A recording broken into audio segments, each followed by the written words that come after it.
Hey everybody, welcome to the Growing with Fishes podcast. I'm Steve. I'm Marty. And I'm BrayneGro.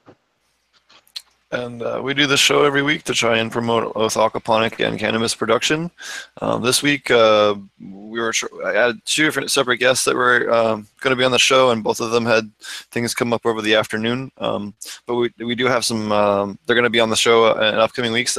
Next week, we have Matt from Mountainside Glass is going to be with us. And then I have a couple of other cool guests that we're working on as well. In the mix that just weren't able to make it tonight. So, yeah, so we're going to talk about a couple of different things. We'll go over how to get started. You know, maybe if you joined us, you know, midway through the series, maybe you haven't started. Hey, Johnny D. Thanks for joining us. And we also figured maybe this time, any of the viewers, if you guys have any grow questions or questions about aquaponic cannabis, please ask them in chat, and we will be happy to answer. So, you know, please fire away your questions. You know, anything you have about growing aquaponic cannabis, and we're going to talk a little bit about getting started. But you know, fire your questions off, and we'll make this more of like a Q&A episode. So thanks everyone for joining us. Marty, why don't you tell us what you're up to this week? Or been up to this last week or so? Oh, well, make sure I'm not muted here. Yeah, so for me, you know, I'm still, like I've talked about a couple of times, just working on getting my house ready to be sold. Hopefully found another spot, and the owners are on vacation this week, which gives me kind of another week to get that sorted out, and hopefully we'll have that spot locked up, and I'll be able to reopen at least my medical grow. Couple of patients back on track, be able to grow outdoor, you know, set up some outdoor aquaponic systems again, which would be kind of cool. And the couple that owns it now are really friendly, so it was really cool to get to hang out with them for a little while.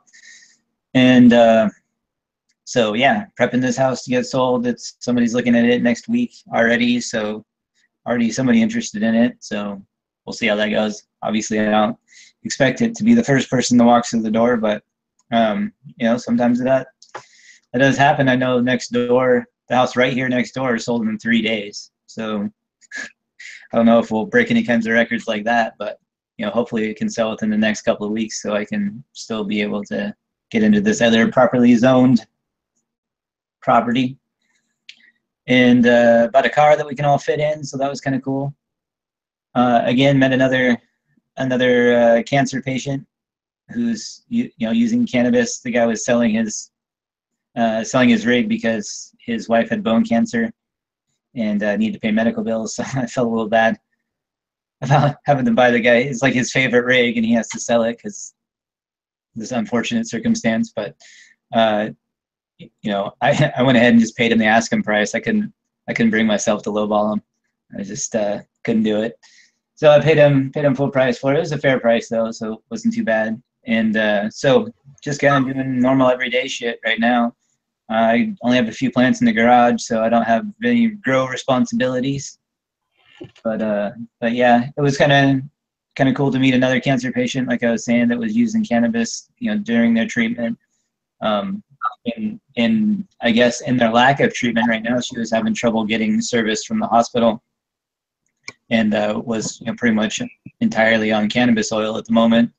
So it was kind of cool to get to talk with her a little bit about that. And you know, again, still feels unfortunate to not be able to have the surplus I normally have to be able to help out. I would have loved to be able to, you know, just hand him a nice bag full to help him out, but I just don't have that kind of surplus now that I can't grow outdoor. And so that's just one of those unfortunate realities of Jackson County right now. But hopefully we'll get things back on track, get the new property, get the new plants in, and maybe even get something this year. But just kind of keeping things up in the air. Got a few things floating around, and we'll see what lands first, I guess, for the most part. But other than that, making some ferments.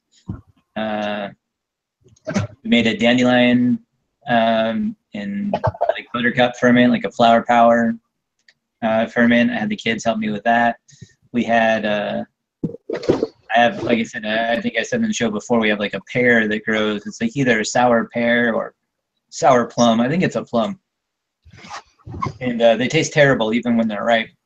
But, so they're almost like a sour cherry, but more of a plum. And so we made a ferment out of those, and so I'll store up some plant food that I use to feed the aquaponic systems, and then pretty soon we'll get blackberries. Will be ripe enough to harvest, and I usually do a couple of ferments with those as well, just because they're everywhere. It's so easy to find them, and you know, they're a great source of fruiting nutrients.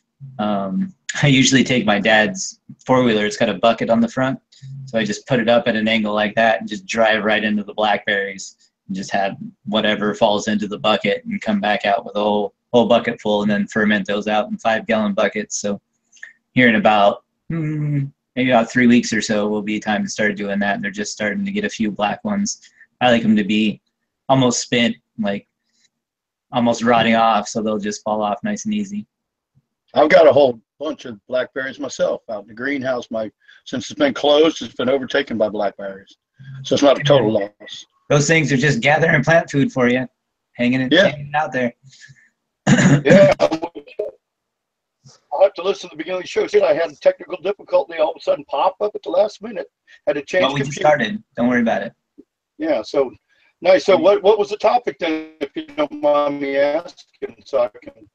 we're just talking about what I had going on lately. Not really too much. Just kind of, I was talking about the ferments I was making, which is the blackberry and the sour plum or whatever it's called.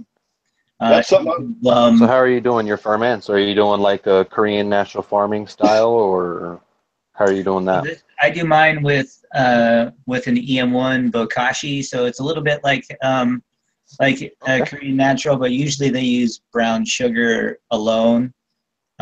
So this would be this would be more of a extract, I guess, what they would call it, instead of a juice, right? So you have FPJ and FPE, and I'm not an expert on it, but I believe the extract is when you use the added microbes in addition to some sort of carb source in order to break down the fruit. So in this case, I'm using EM1 Bokashi brand, and I usually do about a third of a 5-gallon bucket full of like smashed plums, I guess it is for this one. So about a third material, then I fill it up with water till it's about 3/4 of the way full, and then you know, cover it but not seal it, so it still has some air to breathe. And that's how I do mine. I have some pictures I can throw up in the Facebook group, so you guys can check that out too. Cool. Yeah, I'm starting to follow you and BrayneGro on the BrayneGro and his fermenting. It's pretty interesting. I'm going to start getting into a lot of that because I've got so much available here. You know, I'm kind of like you guys. We all live in an excellent place to get any kind of or grow any kind of produce you pretty much want to grow, and so I'm real interested in that. You know, in fact, I can see, you know, when you mentioned fermenting, you're using, like BrayneGro's using it for doing it to supplement his plants and provide minerals. But I'd like to make some wine and stuff like that too, out of like blackberries, or like didn't you say you got elderberry trees, right? I have an elderberry bush that's in my outdoor aquaponic system right now. I just put it in this year because I couldn't put cannabis in, so I decided to put in some other, you know, fruiting plants. Since it was already in place, figured why not. So one of the ones I put in was an elderberry bush for sure. And yeah, I tried to start some of those seeds. It didn't work out too well for me a few years ago, but I'm still waiting on pictures of your elderberry bush and your aquaponics set up in the back. I posted them in the cannabis growers group. Did you? Okay, all right. Are you in that on Facebook? I have to go. I just never have time to go over there. I see, actually, I see Dumme posting it quite often. So I want to, but I'm always busy doing something when I see it. Well, I'll throw some more up also. And then actually, I have a video that I need to upload. My import is messed up. Usually I just import my videos from Google Photos, but for whatever reason, it won't go through. Like in the last week, I haven't been able to do any of them like that. So I have to download them and upload them again, which is no big deal. But yeah. So Brayne, if you check out in the Aquaponic Cannabis Growers group, you can see the bucket I just posted a picture of, the ferment I do on that. So kind of the same way that you would do a brown sugar cap for a ferment. I do the same thing with Bokashi brand. I just cover that. At first I mix it in, and then I cover the whole top with Bokashi brand, and then I usually let it sit for usually about a week, maybe a week and a half or so. It kind of depends on how it develops. This one's been sitting for about 48 hours, I guess now. So if anybody's looking, you can go to Facebook, Aquaponic Cannabis Growers Group, and check that out. Hey, it's Ganja Guy. So how long do you usually let that ferment? I usually let that go about a week and a half, maybe 2 weeks. I usually go on the pH. I like to see the pH drop down to, under 4, or at least right around 4. Have any of you guys used moringa at all in any of your ferments? I haven't, no. Yeah, I've had I've never used it before. I've had some pretty cool results with doing powdered moringa leaf, and with that provides quite a wide range of minerals and proteins. That's what I was going to ask. So with the wide range, it'd be more than just something to casually list off. But that's what I was going to ask. So you answered that question. I was going to ask Marty too. What's the beneficial minerals out of the blackberries? Well, out of pretty much any fruit, you're going to get a relatively large amount of potassium, and usually at least some phosphorus, and that's usually what we're after in aquaponics. So that's the reason why I primarily go after fruit for my ferments, and then blackberries are just so abundant that you can go out and get them for free, and it's easy. It's kind of like horsetail fern. Yeah, you can get them for free. You can it grows everywhere. You can't stop them. For those of you that don't know, that are new to aquaponics, since I'm a newbie aquaponics on this panel, I'd like to remind you that the reason Marty mentioned that it's high, high in phosphorus and potassium, and that's really what they're looking for, is because the fish provide the nitrogen and most of the iron and all that they need. And so then you're searching to add, to balance it with potassium and phosphorus from other ways. And these gentlemen like to do ferments, which I find intriguing, and it seems like it'd be a real gentle, natural way to really add it and have the plants love it too. I had really good luck with it, both fermenting and or even feeding the worms, because that's what I do with I'll even have some solids left over after my ferment is done, and the worms go nuts over them. So basically I strain everything out and add the liquid to the aquaponic system, or I dilute it into a tea for to spray in the backyard or something like that on the raised bed. Was that blackberries, was it? What was that? Was that blackberries or blueberries? I didn't hear. Blackberries. Would you be able to just feed it to the fish and have the phosphorus and potassium processed through them? That's a better question for Steve. I don't know. That's a good question. Well, as far as with the Korean natural farming method, you can definitely give. Well, I mean, I guess it depends on what you're fermenting. Obviously, you want to stay away from citrus fruits. But I have when I did the apricot ferment I've done recently, they absolutely love the fermented fruit scraps left over. I could definitely see that. The best fruit skins, if you can find them, if you happen to have them, you're going to have to be in the southern half of the U.S. to get them. But if you can find soursop, or whatever the heck they call soursop in the U.S., the skins from that and the leaves from that, it's a tree. It'll tolerate down to, I think, 50.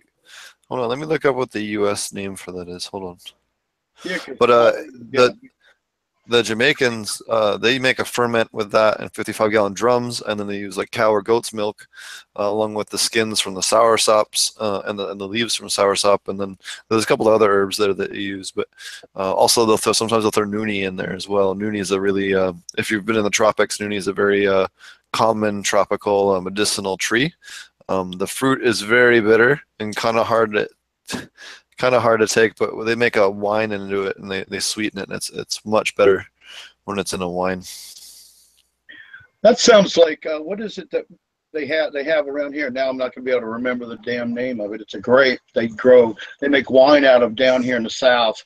and and you can't eat the grape. It's nasty. I'm sorry. It'll come to me during the show sometime. It's a local thing, but it sounds like that's similar to what you're talking about. It's kind of hard. Is it kind of hard, Steve? No, sour sops they're big. They're Yeah, like it's like a size of like a large yam or something, maybe a little bit wider but chubbier, and they're I don't know, very very good. The Latin name is Anoa maracata, and it's really good. I'm trying to find the U.S. name for it here. I was thinking of muscadine. It just came to me. Wait, so you know the Latin name, but not the American name? Well, he looked it up and it gave him the Latin, like a dictionary. Well, I mean, like Mucuna paraensis beans, I know the Latin name from that. It's just we did a lot of fish stuff with tropical fish species, and a lot of them they don't have a normal name, so you just get used to Latin names. Oh, yeah, that's cool. It has anti-cancerous properties and all kinds of stuff, but it has a couple of interesting proteins that when you use it in a ferment transfer well. It's also high in vitamin C, vitamin B, and vitamin B2. So it helps a lot. I've also just started mixing bokashi bran in with my fish food, and they seem to really, they'll, like the koi, for instance, and the catfish, they'll eat just about anything like that I've thrown in there. Like, oh yeah, catfish. Those guys just want food, whatever it is. Yeah, so I don't, I think they would definitely eat it for sure. And then I don't know about like if there's another benefit to feeding it to the worms, but I can tell you they love it, and it seems like they reproduce a lot faster. The worms do.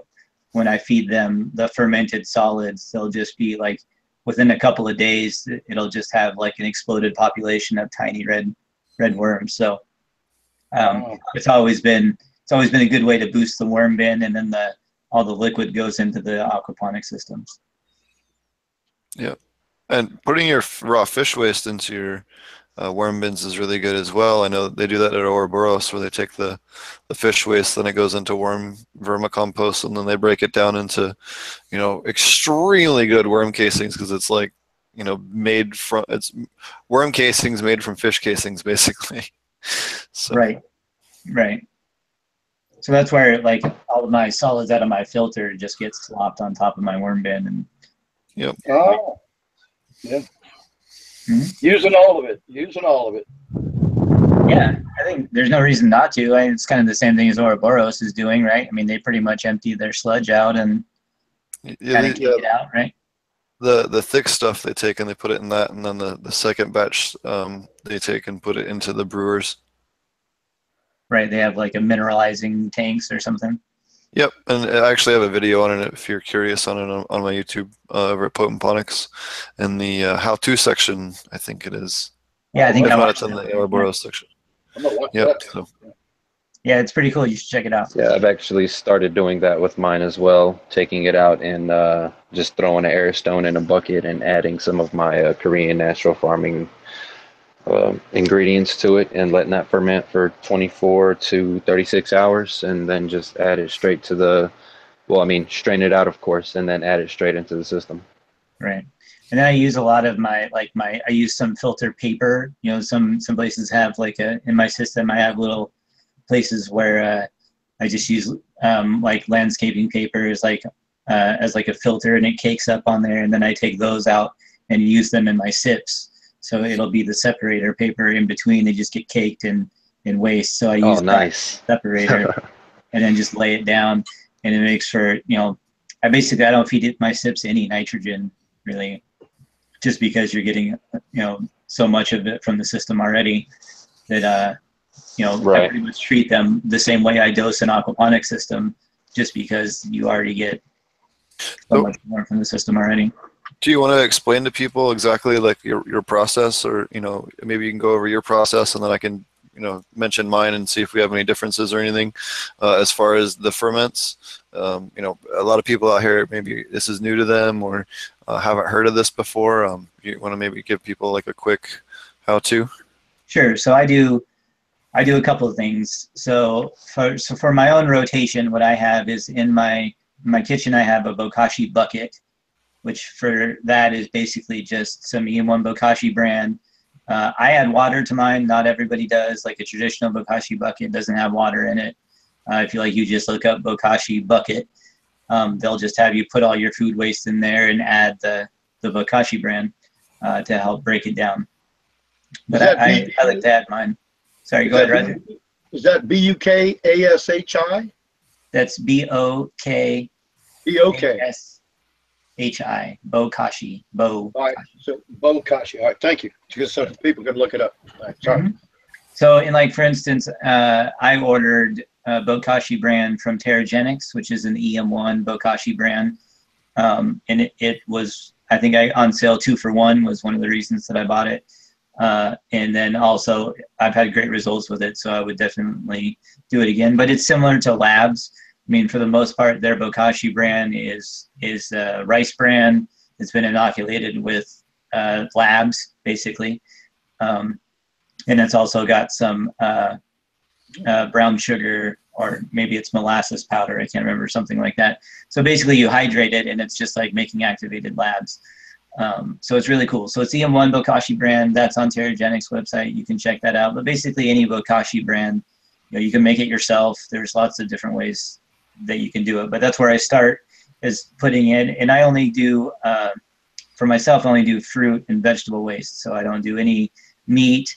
I don't do any manure of any kind. So I don't, like, we have some duck manure out back that, I'm not throwing any of that stuff in there or anything like that. It's basically just fruit and vegetables in the Bokashi brand, and usually about 3/4 of the way full of water. So it's basically like a really sloppy kitchen ferment, I guess.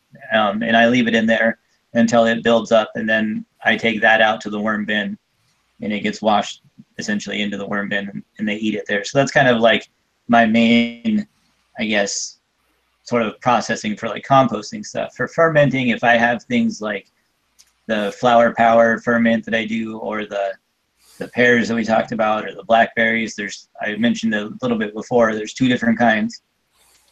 And this is roughly speaking. You have an FPJ, which is fermented plant juice, and you have an FPE, which is fermented plant extract. So fermented plant juice would be using just brown sugar. So usually you do something like 1/3 weight of solid material. Usually do water again, just like you do in the other one. And then you do equal weights of brown sugar. So you want 1/3 brown sugar, 1/3 solid material, 1/3 water. And you can add extra water if you really want to, but it just comes out more diluted. So kind of depends on where you want to go from there. So then usually you take brown sugar and you make a cap over the top of it. So you fill it up enough to kind of make a solid brown sugar cap to where you can't see any liquid. And then you let that sit for about 2 weeks. Juice usually takes a little bit longer in my experience. And again, you're looking at the pH, and you want to see it dropping down over time, so that you know that, the same kind of activity in our aquaponic system that drives down your pH, you should see happening in there as microbes consume the sugar and all that. And then it should go dormant. If you leave it long enough, you'll see the microbial activity stop, and then you can store it ready to go for quite a while. There are lots of different ways for doing that, so that's just a really rough overview. You have people that get really Nazi about it. There's a Facebook group, actually, called Korean Natural Farmers, if you want to check it out, but they are really strict in the way that they do stuff. Myself and other people have already been kicked out of it because we don't do stuff exactly like they do. But they do have a lot of great information, and as long as that's something you're okay with, it's a great place to just be a fly on the wall. But if you speak up, you may get kicked, just so you know. Or if you do anything different, they don't like that. They're pretty. It's the Korean Natural Farmers group. Have you checked that out on Facebook? The Korean Natural Farmers group? Yeah, it can. PFA can be that way sometimes. No, not PFA. This is like even worse than PFA. Like, there's people in PFA, they complain about, like, there are some of the worst people in PFA that are, elitist and all that other stuff. But like literally there was a lady there. She's in PFA now. That's how I know about this, because like I said, I got kicked out before over how I do my ferments. Apparently it's not perfect or something.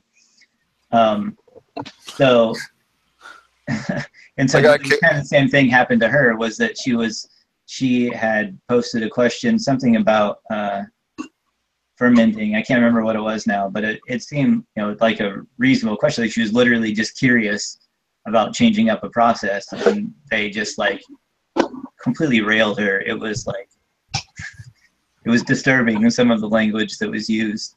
I mean, I've seen some pretty nasty Twitter wars, but damn. Wow, that's pretty bad. Yeah, it was pretty ugly. And they ended up kicking her out over some, like, just questions. So I don't want to give them too much of a bad name or talk too much shit about them. But like I said, if you're really interested in the differences, or like the real traditional way of doing Korean natural farming, then you can go talk to them, because they know all about the very traditional way of doing it. It's sacred. Well, what does BrayneGro think of all this? Because that's what he does. So do you have something to say about all that? I was just curious. Well, I mean, as far as the Korean natural farming and the way I do my extracts, I've never added water to any of them. You just basically, you add like 1 part brown sugar to 2 parts plant material or fruits or whatever you're doing your extract with, is how I've usually done mine. But I mean, there's a lot of different types of things you can make with Korean natural farming. Okay. Style, I was kind of like you personally can waiting do for like Brain there's to jump in and say that he was a moderator on that forum and just go off on Marty. Damn it! You son of a bitch! No, well, I mean, really, the only thing is there for me to talk about is that I just do my ferments slightly different. You know, I've actually the way I've done mine is the Korean natural farming method. You know, you usually go like 2 parts, like I said, 2 parts of whatever you're going to ferment to 1 part of brown sugar, and just let it go for about 7 days, depending on where you're at. You know, depending on what the temperature is normally like. The warmer it is, the faster it'll ferment. And like Marty said, you can see the microbial activity slow down. You'll stop seeing like bubbles rising to the surface and stuff like that. You know, but I mean, there's other stuff you can do. You know, there's like the calcium phosphate. That's one of my favorite things to do. You just take some eggshells, roast them up, and then let that sit. And by volume, you go like 1 part eggshells to 3 parts vinegar. And that's one thing I was going to try and start making my own of, as well as vinegar. Just talking about fermenting in general, you know, because you often have the fruit scraps that you have a variety of things that you can actually choose to do with them, you know. And one thing that I've been interested in doing, and I haven't actually done it yet, but I've been wanting to try and make my own vinegar. That way I can do like like whatever I've fermented, you know, I can use that vinegar to do my calcium phosphate extracts, you know, so it'll have a little bit of extra benefit, you know. I think whatever's recommended to do it is whatever kind of vinegar you can find that's been naturally made. You know, you don't want to use distilled vinegar for something like that. So Larry asks, do these ferments chelate or break the nutrients down into a usable form? So that's a cool question. Yes. It entirely depends on what you're doing. Now, when you're talking about really pure lactobacillus ferments, for example, so well, let this, I guess. If I get to that one, so we talked about juice, and Yeah. I guess extract would be the next thing, and I guess Calphos and KNF might be considered an extract. I'm not, because I mean, you are kind of doing it, but anyway. So I guess the point is, when you use something like the EM1 Bokashi brand or an added microbial, it's usually considered an extract. At least is kind of the basic way that I explain it to people, is when instead of using brown sugar, you're adding some other type of microbe that's going to break it down even faster. Is that a good rough way of explaining it? Because there's really, you know, again, so many different ways that people do it and define it. I think the best way to Well, sure, yeah, so as far as like doing a extract, the way that you kind of described it with using a bokashi brand, like one thing that you can kind of do, which is why I like Korean natural farming, is you can kind of customize whatever microbes you're trying to use or capture or whatever. You know, lactobacillus is mostly used in all of it. You know, you're using the natural microorganisms that naturally occur on the surface of whatever you're trying to ferment. So obviously you don't want to be trying to use something like fruit that you go get from your just regular old grocery store. At the very least, you want to make sure that you're getting it organic. And in best case scenario, you want to use fresh fruit right off the tree, you know, with something that you can verify has had no pesticides or anything like that sprayed on it. Yeah, I wouldn't get blackberries from like alongside the road or like. Yeah, I actually did an extract with the black mulberries. I think I was talking to Steve and Roger about this. I'm not sure if you were there or not, but just when I open the jar and smell it, it just smells like wine. It's just like a real deep, rich red, and just smells like wine whenever I smell it. It's awesome. Yeah, it is. That's what it is actually. I mean, it's really. Yeah, pretty much. Yeah, for sure. And for the most, like basically. You know, it's left normally when you feed it to your plants before it gets to that sort of sweet point, unless you've added a bunch of sugar to it. I guess that might be the case. But if you're really fermenting it out a long time till it gets a high alcohol on content, then that's not going to be so great for plants, right? But as long as you're in that, when you're just talking about making plant food, as long as you feed it before it gets to that alcohol state, then that's when it's at its most beneficial, is kind of the way that I've been explained to it. Because actually my uncle made blackberry wine a long time ago. He's made it for years and years and years, made blackberry wine.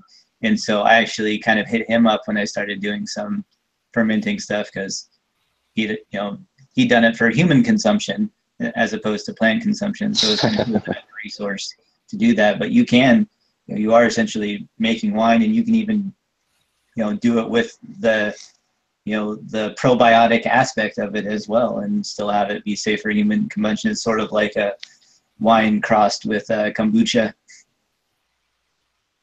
Yeah, and just like you mentioned, you can add sugar to the finished product at a 1-to-1 ratio, and that'll stabilize your extract that you just made, and basically it'll stop fermenting or going further past the stage you want it to be at.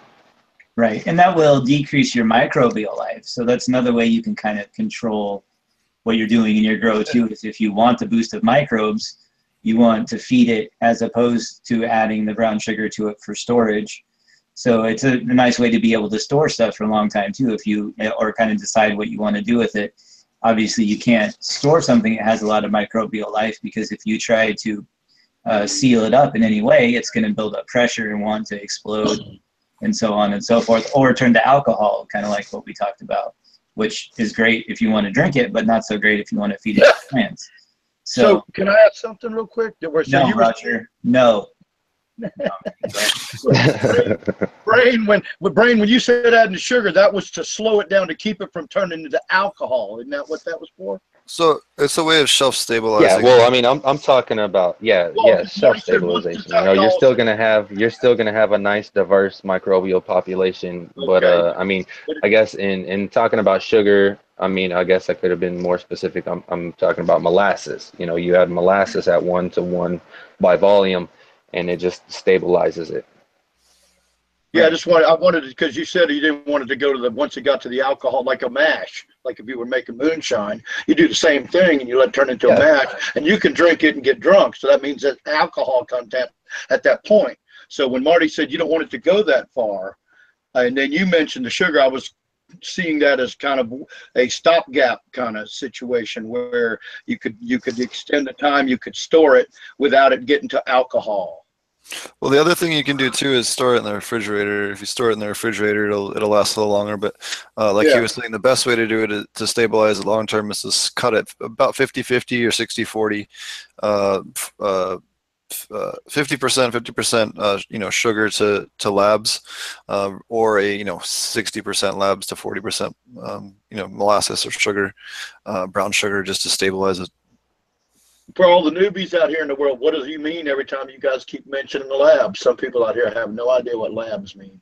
Yeah, so I wanted to explain that before I fully answered that question. Do you want to go on to it, Brian, or do you want me to?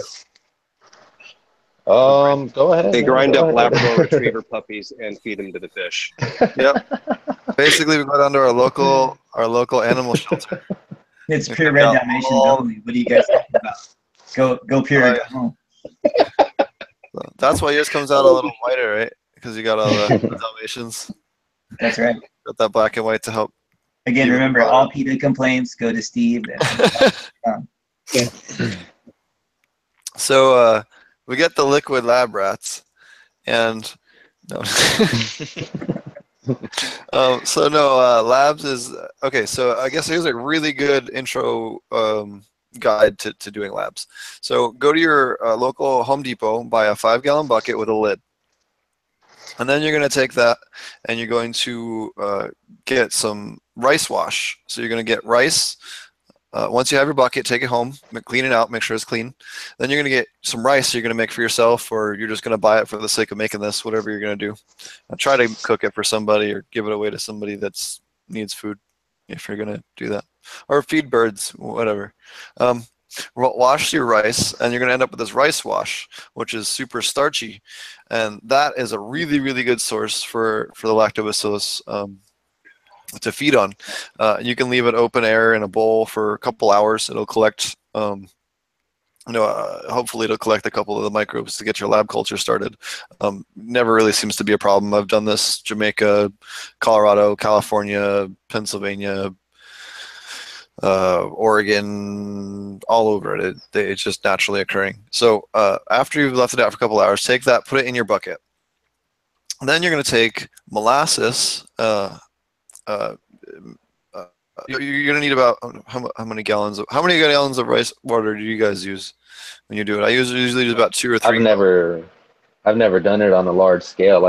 I'll just throw like an 8-ounce jar of the rice wash and let it sit out for a few days, and then just add that to about a gallon of milk or gallon and a half, give or take.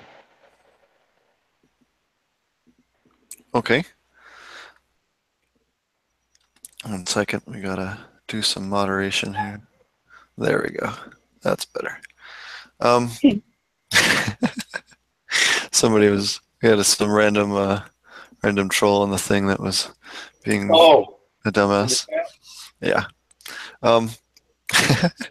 So where were we? Okay, so you're gonna get about 2 or 3 gallons of rice wash. So it might take you a week to gather up enough, and then you're gonna get a gallon of milk, and you're going to pour a gallon of milk in there. Ideally, you want about 1-to-1 ratio. So actually, you'd be about 2 gallons of milk and 2 gallons of the rice wash.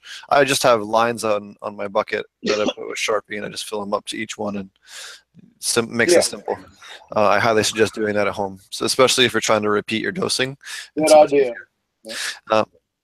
And then you're going to take. You have your rice wash, your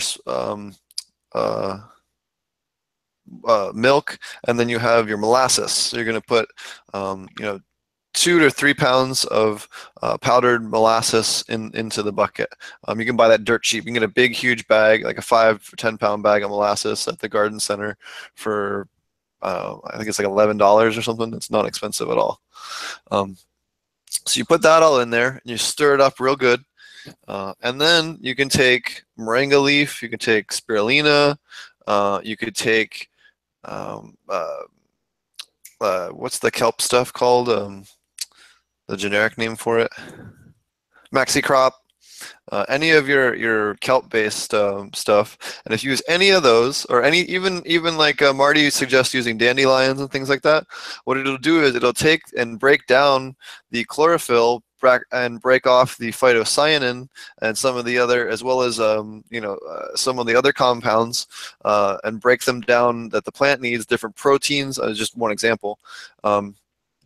breaks them down and makes them isolated and makes them stabilized in with this lactobacillus. And the bacillus immediately loves to work with the plant root system and interact with that rhizosphere. So what happens is you take all of these proteins, that the plant proteins and plant essential proteins, with that carrier, with the lactobacillus, it immediately gets delivered to that root zone, and the plants happily uptake them and go, hey, I don't have to make this complex molecule now. I can just attach on the simple ones. Okay, cool. I have chlorophyll A, I have chlorophyll B, I have, phytochrome, I have whatever compound that it needs that you're able to get those base building block proteins from.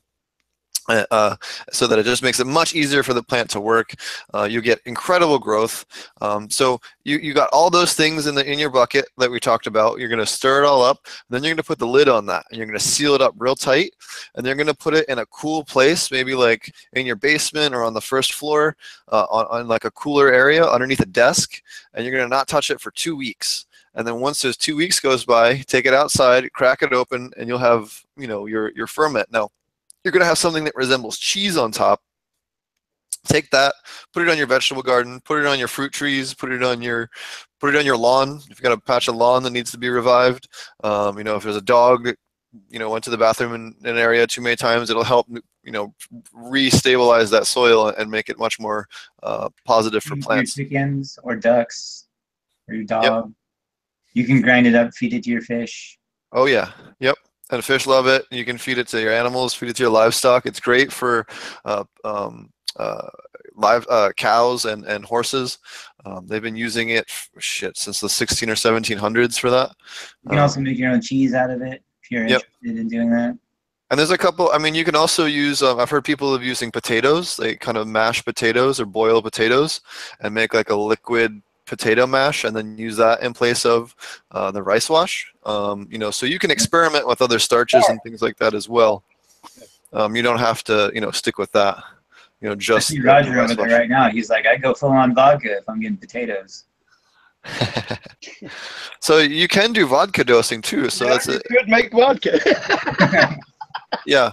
And well, so before we totally switch gears on that, experiment with the ferments. Maybe putting some strawberry leaves or some raspberry leaves or even some berries in there into that lactobacillus ferment, or some of the soursop skins or peach skins or anything that's non-citrus and not a nightshade. You don't want to put tomatoes in there or peppers would not be good.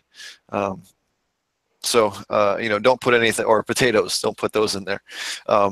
But anything else is fine. Fruiting crop-wise, you could put zucchini and cucumber and beans and stuff like that. That'd be just fine to use for a ferment, or any of your leafy greens. If you got some frumpier leaves or stuff like that, as long as they're clean and not, you don't want to introduce another fungal thing in there. But it works really, really well for breaking down those proteins that the plants use, especially when you have a source like that. So you can use potatoes in place of the rice wash, but you can't use potatoes in the rice wash. Is that what you just said? You could use them both together. Yeah, you can experiment. You could use quinoa wash. I mean, millet wash would work just fine. What about beans? Sure. One thing I've seen done with the potatoes is they'll just make a baked potato and throw it in a what's it called, a paint strainer, like a paint strainer bag, and just take that in their bucket of water and just squeeze the shit out of it till it starts releasing all the starches, and that'll cause the water to get real milky. Yep, I've seen that too. Yeah, cool. So beans. Yep. Yeah, you could wash beans too. Basically, you're just looking to wash off microbes into the water is all that you're really looking for, and different ones grow on different stuff. So you might get a few different strains, but for the most part, you're going to get what you need anyway. And when you're doing like even the rice wash, you're probably getting a lot, but what you're counting on is the labs, the lactobacillus themselves, is to outcompete everything else if you give it that food source. So, for the most part, as long as you are just rinsing something, whether it's beans or rice or any of those things, and then adding in the milk the bacillus is gonna take over because of the food source that's present. Does that make sense?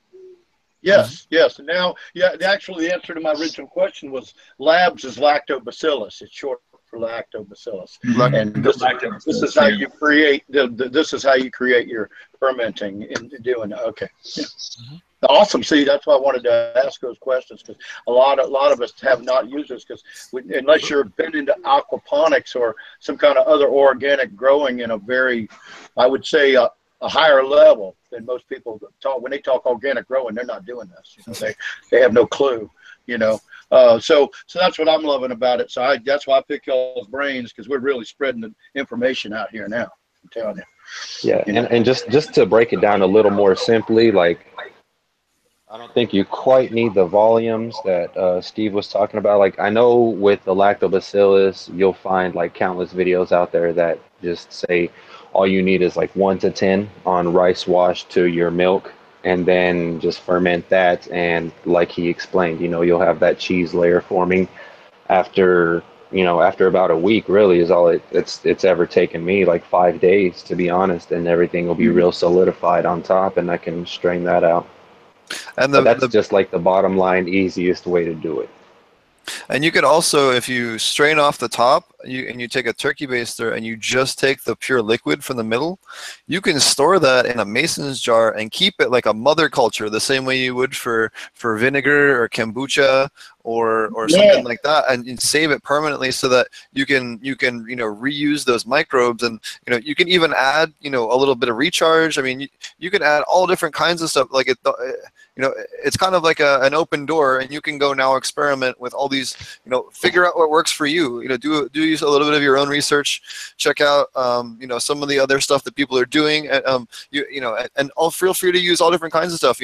Feather meal is another good one that tends to break down pretty well in the lactobacillus one. So there's a little rock phosphate works really well on it. A little dolomite sometimes works really well on it. Rock phosphate. Yep. Yeah. So you can work with all different kinds of stuff to spice it up. Same thing with your compost teas, but particularly with the labs, you get all kinds of cool results when you start experimenting. Yeah, or langbronite is another one that I end up throwing in a lot. For when I have plants that need independent dosing. So that's another one that you can throw in there too. But it is, I think of it a lot like like the grazing cows, I guess, because it's very easy for people to visualize a cow out in the field eating something and then, shitting out nutrients. And really it's the same thing for a microbe. There's just billions of them and they're super small. And so generally I can, people can kind of make that correlation. And so we're going to take a bunch of them, breed them in a bucket.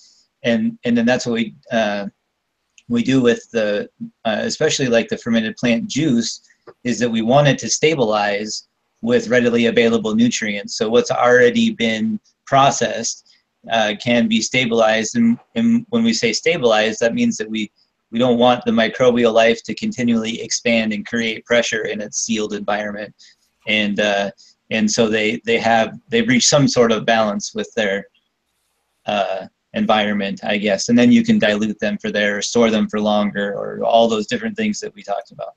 You can go to the brew store actually and get a 5-gallon bucket lid that has a nipple on top and a little glass fixture. You put water in there and it'll let gas out, but it won't allow air to get back in. Right, an airlock. Yeah. A little airlock. You can also use a little a little rubber glove. You can use a rubber glove and just poke a hole in the middle finger, and it'll just stay puffed up. And that's actually a really good indicator to see whenever your fermentation is done, because the glove will just go limp, and there's your indication that your fermentation is done. That's really cool. I hadn't heard of that. We always just start to, a week and a half or 2 weeks, 10 days, usually 10 to 14 days. Yeah, you can do a balloon. Which, I mean, using the airlock method like you're talking about, I mean, it's the same thing. All you're looking for is bubbles. Once the bubbles stop going, then you're done, Right. I've seen people use, and I've used myself, like if you get the water balloons that are really small, then you can put those over the top of it as well, just like a little tube off the top, and it'll, like, you can tell when it like inflates the balloon to a certain size, then it's given off so much air in the exchange that it'll inflate the bubble. or the balloon a little bit, and so then you get an indication of it there. There's cheap airlocks that you can get, I think, on Amazon. I think I ordered mine for like $5 for 2 of them or something like that. Just don't buy a cheap. Just don't buy a cheap glass airlock for your spaceship. Yeah, they're really easy, and they just pop through the top of those lids you was talking about. And I can think of a million ways to do that. Yeah. So the other thing that I do is I had an old pet food container, which is the lid on those is kind of like an airlock, in that the way it seals, for the most part, it has the pressure going out, and it seals off relatively well, so you don't get a lot of contaminants coming in. So I do a ferment inside of an old pet food container, and that works pretty good as well. So if you got one of those laying around, it'll still let it breathe, but for the most part, leave it uncontaminated, which is really what you want to do, is make sure that it's not getting other bacteria in from the outside, like mold spores or different things like that, that would also thrive on the food source and compete with the lactobacillus. And sometimes you can see that, like, if you do enough ferments, you'll probably eventually have one of them that doesn't go so well, or maybe you leave one sitting out or something like that. But you can see where different types of mold will start growing, whether it's colored. Like some stuff I would say is considered okay. Like some people consider green is not so bad, but for the most part, I like to stick with white. But if you start seeing like black or blue, dark colors, then that's an obvious just throw it out, start over kind of situation.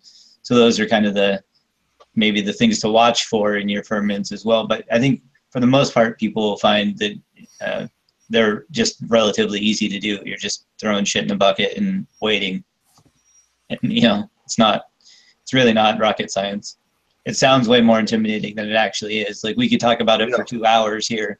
In reality, we could go out in the same amount of time and have like 20 buckets set up, and it's just that easy to do, especially if you have a way to collect something locally. Like, we talked about the Korean natural farming. One of the guys I watched videos on is Chris Trump on YouTube. Collects banana flowers in Hawaii just because they're readily available. That's kind of the same thing. Yeah, he makes it real simple. Yeah, just little stuff like that. And I think he's great too, because he takes the banana flowers, which are already spent, and they're not really doing anything. Their purpose is going to be to fall back on the ground and create and add nutrients back into the soil. So he's really just taking advantage of that, and doesn't hurt the bananas at all. They're all flowered out and everything's done. So he's got a great video on making like commercial scale FPJ out of banana flowers, which is really cool. You guys should definitely check that out if you're interested in doing ferments. That's Chris Trump on YouTube. And it's a large scale grow in Hawaii where they grow a number of different things there. And he's really big into the Korean natural farming, and is relatively active on Facebook and some of the groups as well. And his overall just makes really good videos, in my opinion. Brayne, have you checked out his stuff? Yeah, definitely. I was actually fixing to mention the Oriental Herbal Nutrient video. Like, if you go and you research Korean natural farming in general, you'll see all of the different things that you can make out of all kinds of different shit. You know what I'm saying? And the good thing about it is you can kind of craft it to your own style or whatever you have available to you. But as far as the Oriental Herbal Nutrient, like, you'll find videos of everything else, but he has really the best video that explains the Oriental Herbal Nutrient.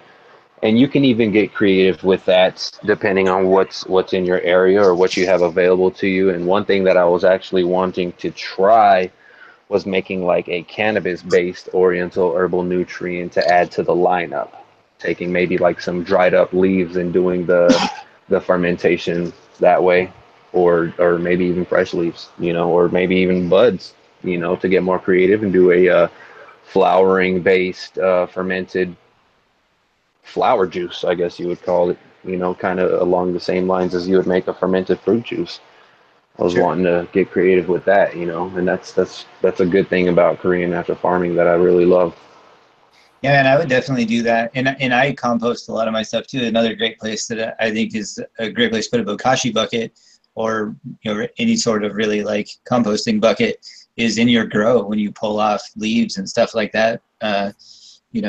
To pull it off, whether you're just thinning out and you could be defoliating if you want to, or even if you just have lowers that you're cutting off, doing some lollipopping. If you're not going to clone it, for me, it just goes right in that bucket. And it going right back to some worms. Yeah, exactly. I do that too.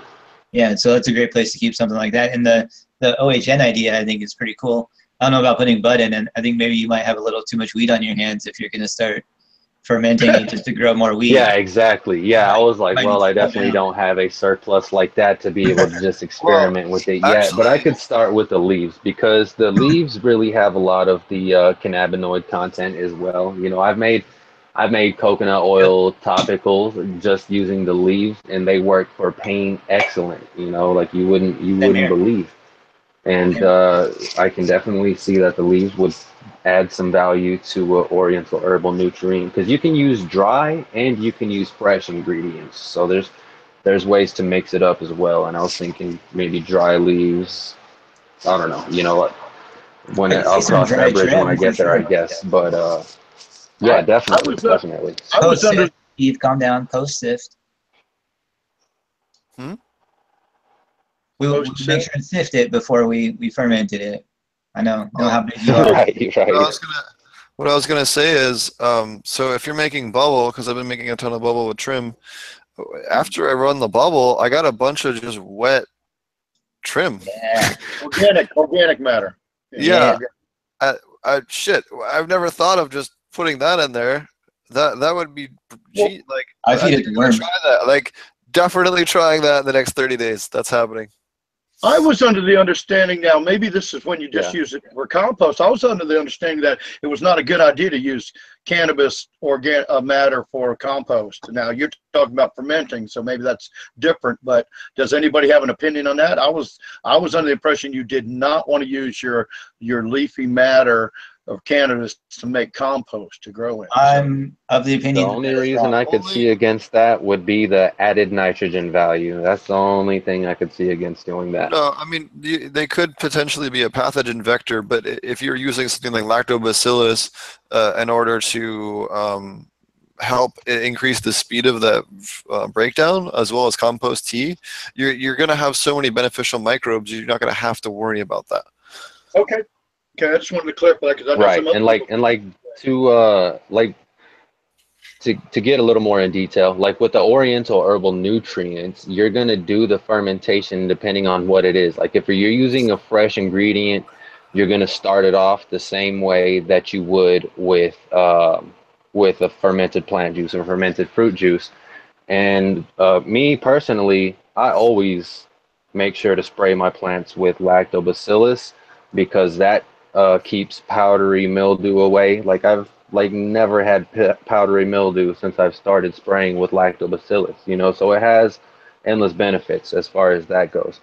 But so I'll take that, obviously it's already populated with lactobacillus, and I'll throw that in and do the fermentation that way. And if you're using dry leaves, then you're actually going to use a wine or a beer, like a low content alcohol beverage to do the rehydration process, and then you'll add sugar back in that way, and then it's really a long drawn out process, which is why I mentioned if you really want to see how that goes down, check out that dude Chris Trump's channel, because he really goes into detail with it.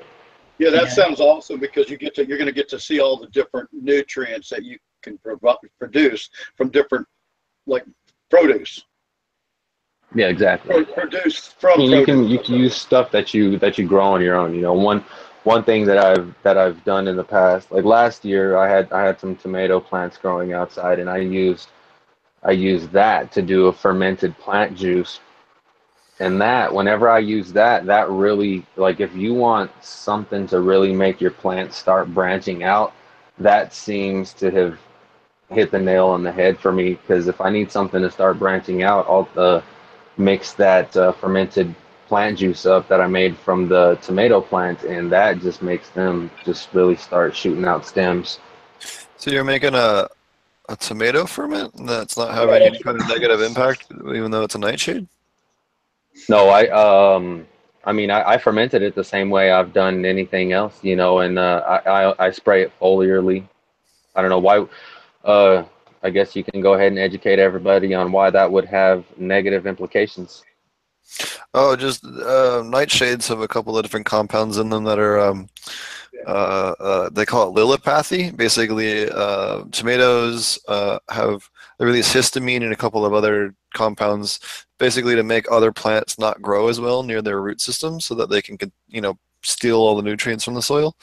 Have you guys ever heard of companion plants? Those are plants that they don't necessarily attack each other underground, whereas you have plants that don't like to be around each other, that'll constantly go to chemical war, in the root system. Think of it as the same way as like a reef, like on a coral reef. The coral is always fighting each other at night. A lot of people don't know that, but they'll release tentacles and attack each other at night, or release different chemicals to make each other not grow very well. Oh no. Yeah, one thing I've heard that has that, I guess, ability that kills off other plants or releases whatever to not make them grow as well as sunflower. That's one thing I've heard about. Yeah. Well, I've heard the same thing that Steve was talking about. I think he got disconnected there. I've heard the same thing, is that you wouldn't want to do that with tomato leaves, which isn't, I mean, a lot of people told me a lot of stuff not to do about aquaponics that I've already done. It's turned out fine. So, seriously, right? I really don't want to get too much into it, but I have heard the same stuff, we'll say the same rhetoric about tomato stuff, and it doesn't surprise me that you didn't necessarily, like, people always act like, oh, if you do this, then your plants are just going to shrivel up and die, and it's just not. Right. Maybe there are some sort of ill effects you didn't notice, or maybe it didn't have any at all, or maybe it provided an amount of stress to your root system that creates something that you like branching out more. Right.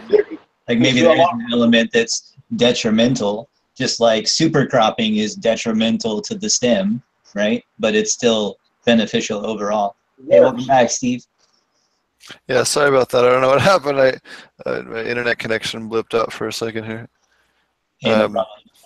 Living out of hotels until I find a place here, so it's just taking forever to find a place up here in the Bay Area, as it is. Yeah, so we were just continuing what we were talking about, the same sort of, like that. I heard the same stuff about tomato leaves and stuff before from other people as well, that you didn't want to ferment them or use them in any type of stuff like that because it would inhibit their growth. And so we were just sort of talking about, how that, maybe true on a certain level, but it's not like your plants are just going to shrivel up and die if you, feed that to them. And in this case, who knows, maybe it's causing a small amount of stress that's having the plant that he's seeing branch out more and create more branches because of. So just a theory, we're spitballing. Yeah, I mean, hey, if it works in low dosing and there's no impact, then hey, maybe, again, this is how we all learn. I mean, I did a bunch of experimenting with lab stuff. I've done a bunch of experimenting with teas. Marty, you've done a ton of experimenting with teas as well in a totally different direction than I have, I know. So it's always, this is how we learn new stuff. But I guess traditionally people have been told to avoid nightshades in labs or ferments. But it's interesting that you've had very different results. I think it's still a good idea to err on the side, though, until it's maybe a little more proven. Because, like Marty said, stress is something. I just wouldn't spray it in flour. I only use it for the veg because of the effects that it has. It really seems, like I said, I mean, what I've seen is that it really causes stuff to really start branching out. And obviously, I don't want to prolong the flowering season or really, I don't know, cause whatever side effects of extra high nitrogen might do, That's pretty much what I mostly use it for, is just veg, And if you are running super high nitrogen, make sure your molybdenum and your silica is high, because it'll help make it easier for those plants to process that and tolerate those higher nitrogen levels without having issues as much. especially if you're running, above 120 or 160 or something in a veg system, they'll just do better. Cool beans. So hopefully that answers the what do labs do? Are they chelate or do they break down minerals? They help break down both some of the minerals and make them more bioavailable, as well as the proteins of whatever you're trying to ferment. In that process, end up chelating, right? I mean, that's, as it consumes, it breaks those bonds, I guess is kind of the way I look at it. Right. So, But it also helps the microbial process. That's the whole point, right? Well, I mean, you're actually with the lactobacillus. That's the whole point. Is like you're supplementing the microbes. That way, you have a. You're trying to control the microbes that break it down. Basically, you want it to be stuff that, like with the lactobacillus, one of the benefits of it is it keeps pathogens away. So you don't want to give another microbe a chance to get a foothold in what you're trying to ferment. I mean, which is one of the points that Marty made earlier. Right. Yeah, we discussed that in depth too. Yeah.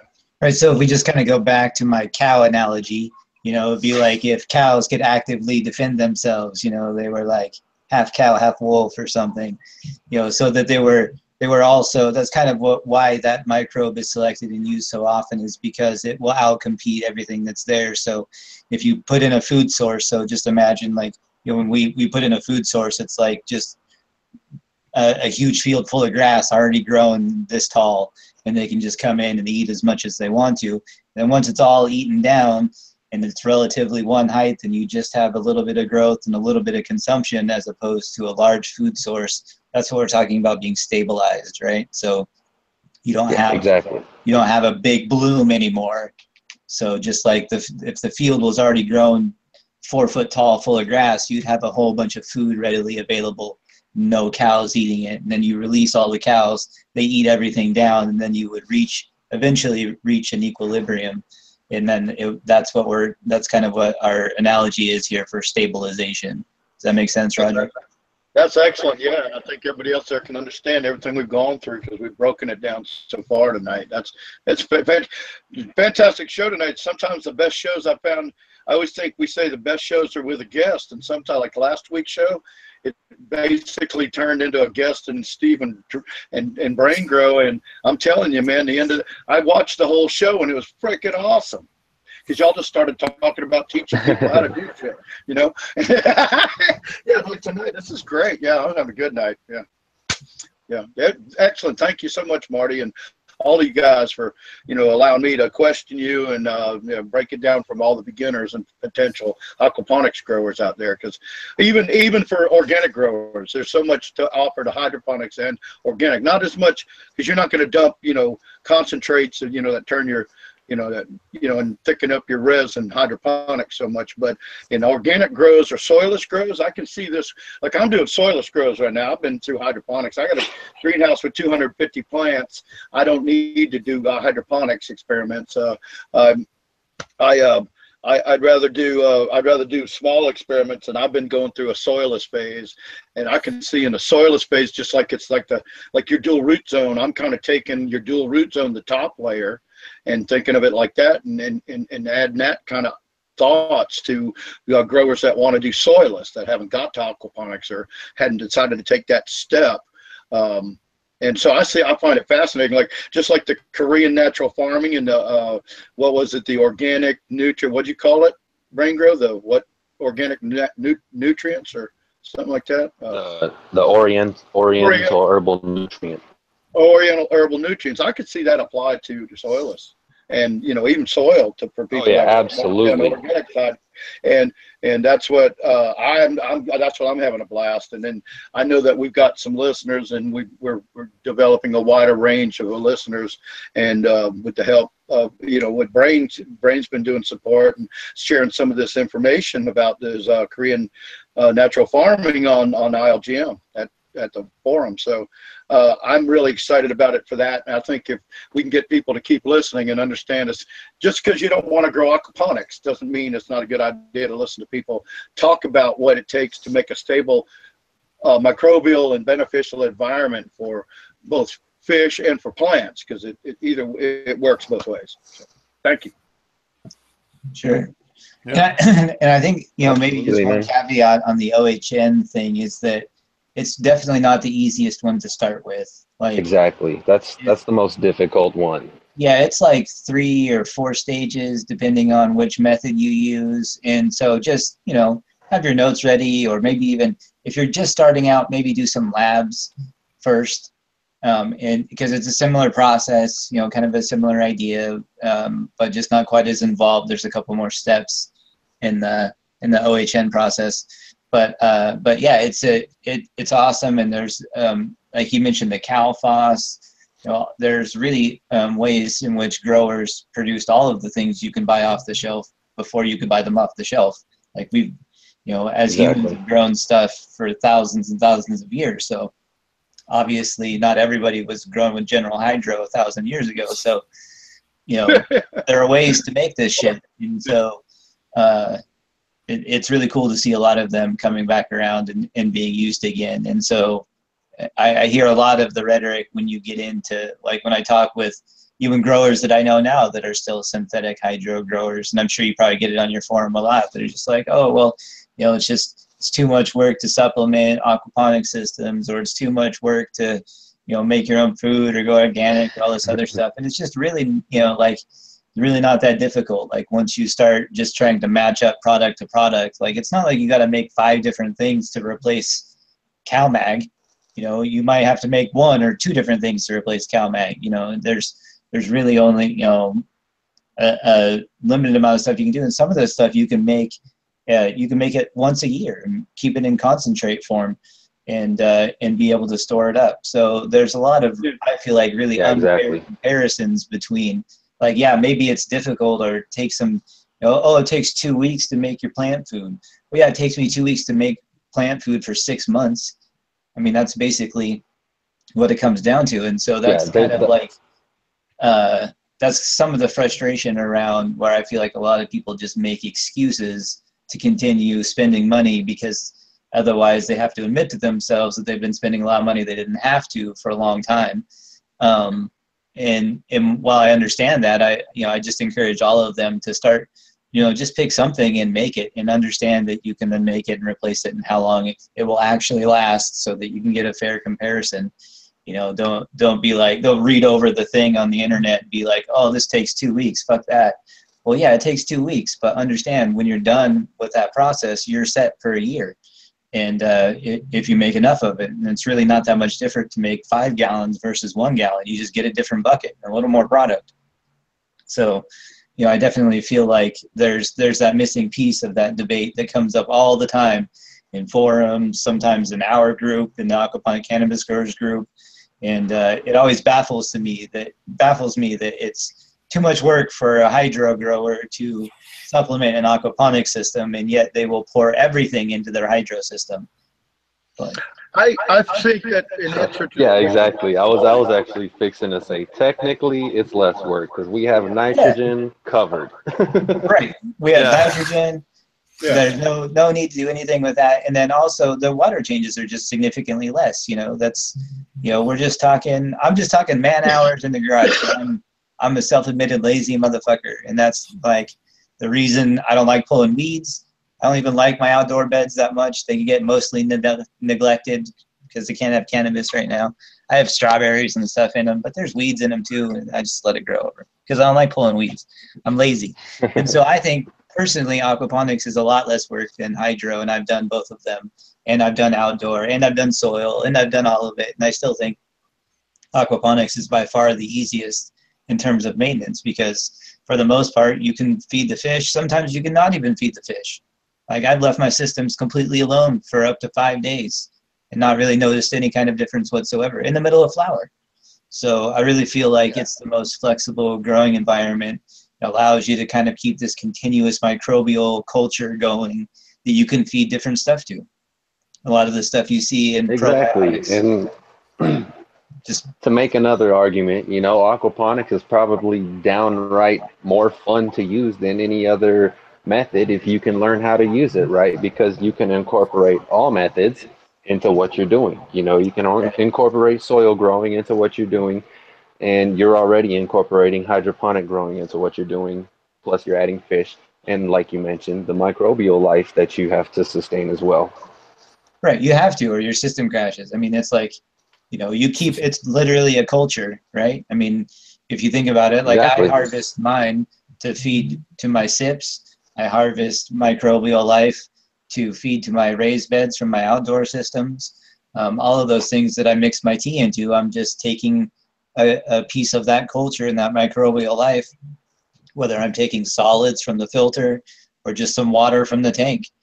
Media from the beds, the filter paper we talked about in the sips, all of that is just extending the culture, in my opinion, to different parts and allowing those nitrifying bacteria to do the job that they would normally do in nature. So we talk about like biomimicry, right? We pretty much everywhere that you see an underground water source here is encountered some sort of fish waste with the combination of the nitrifying bacteria that breaks it down. It's a natural existing thing for pretty much every water table to be encountered by some sort of fish waste.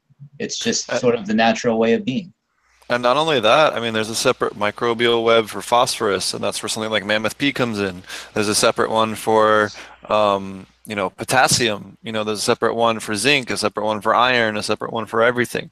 You know, there's a little, you know, chain of microbes that help get it to the plant. Or, you know, there's a fungi or a mycorrhizae. Actually, since we're on this topic, and since there is quite a few people releasing information and data on this, do you guys want to talk for a second on that Aquaponic Association's little paper that got put out about the microbial analysis of aquaponic systems versus a well-composted organic soil?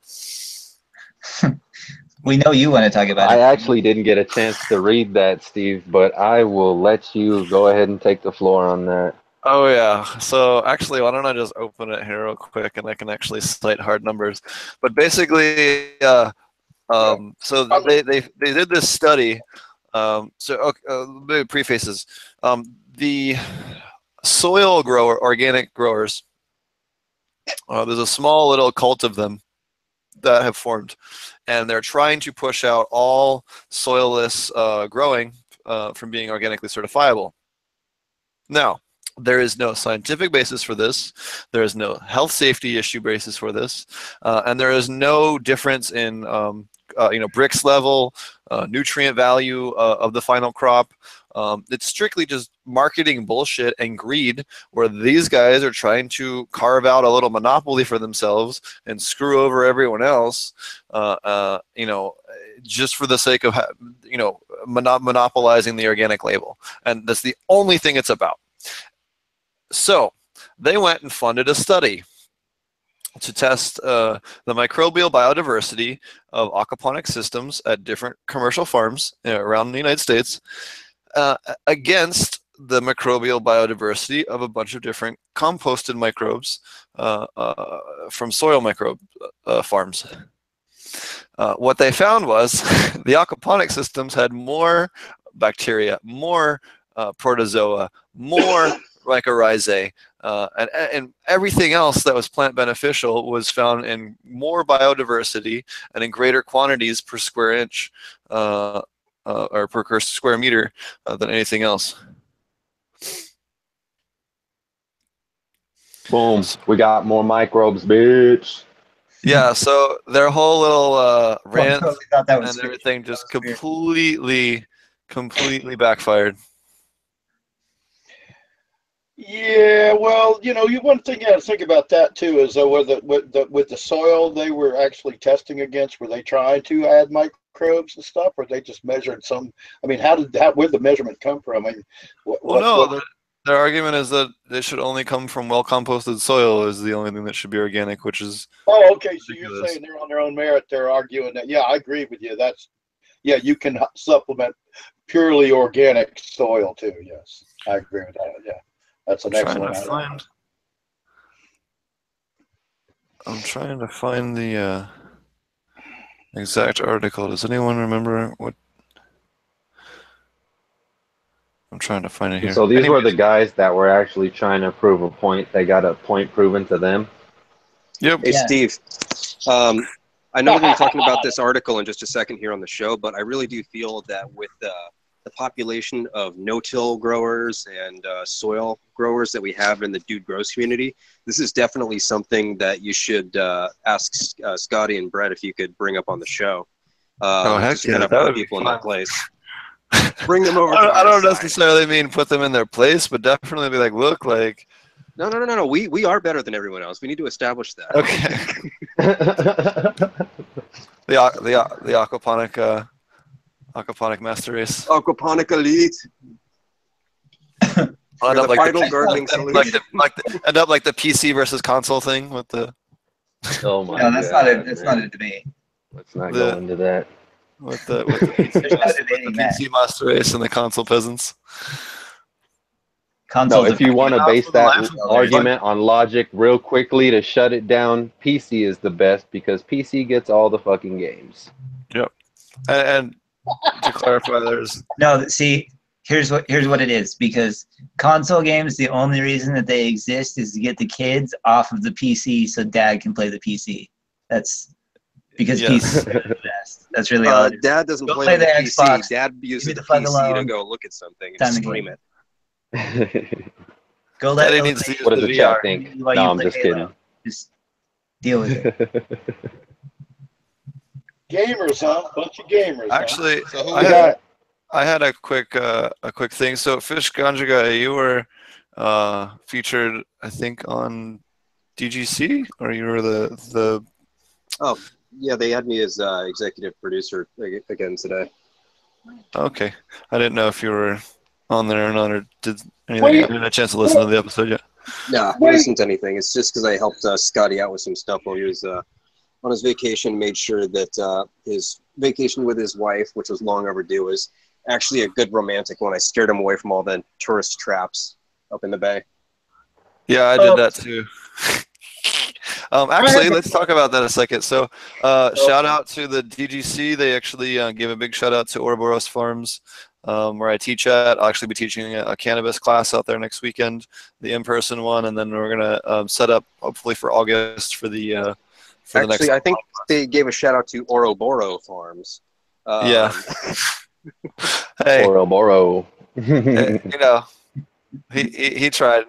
But he came out and he visited and got a nice tour of it, and definitely go check out the DGC episode number 455. They talk, Scotty talks about his visit to the farm and some of the stuff that's going on over there. So, yeah, I just wanted to give a shout out to them. Thanks for talking about aquaponics and helping promote the cause. Yeah, I got a question. We got live watching in chat tonight. Yeah, if anyone has any questions, feel free. We've been averaging about a dozen or more. Been hanging out for a while now. Grow Life's been hanging out. Nice. What is weren't we going to have a review of the Spectrum King versus Black lights? I mean, isn't there somebody in the house that has some information to share with all? Do you want to touch on that at all yet? I got all the lab results back except for one, because after I sent them off to the delivery guy, who couriers it down to San Diego, about 3 hours from me, I got home and noticed that one of the samples from the Black Dog side was still laying on the floor.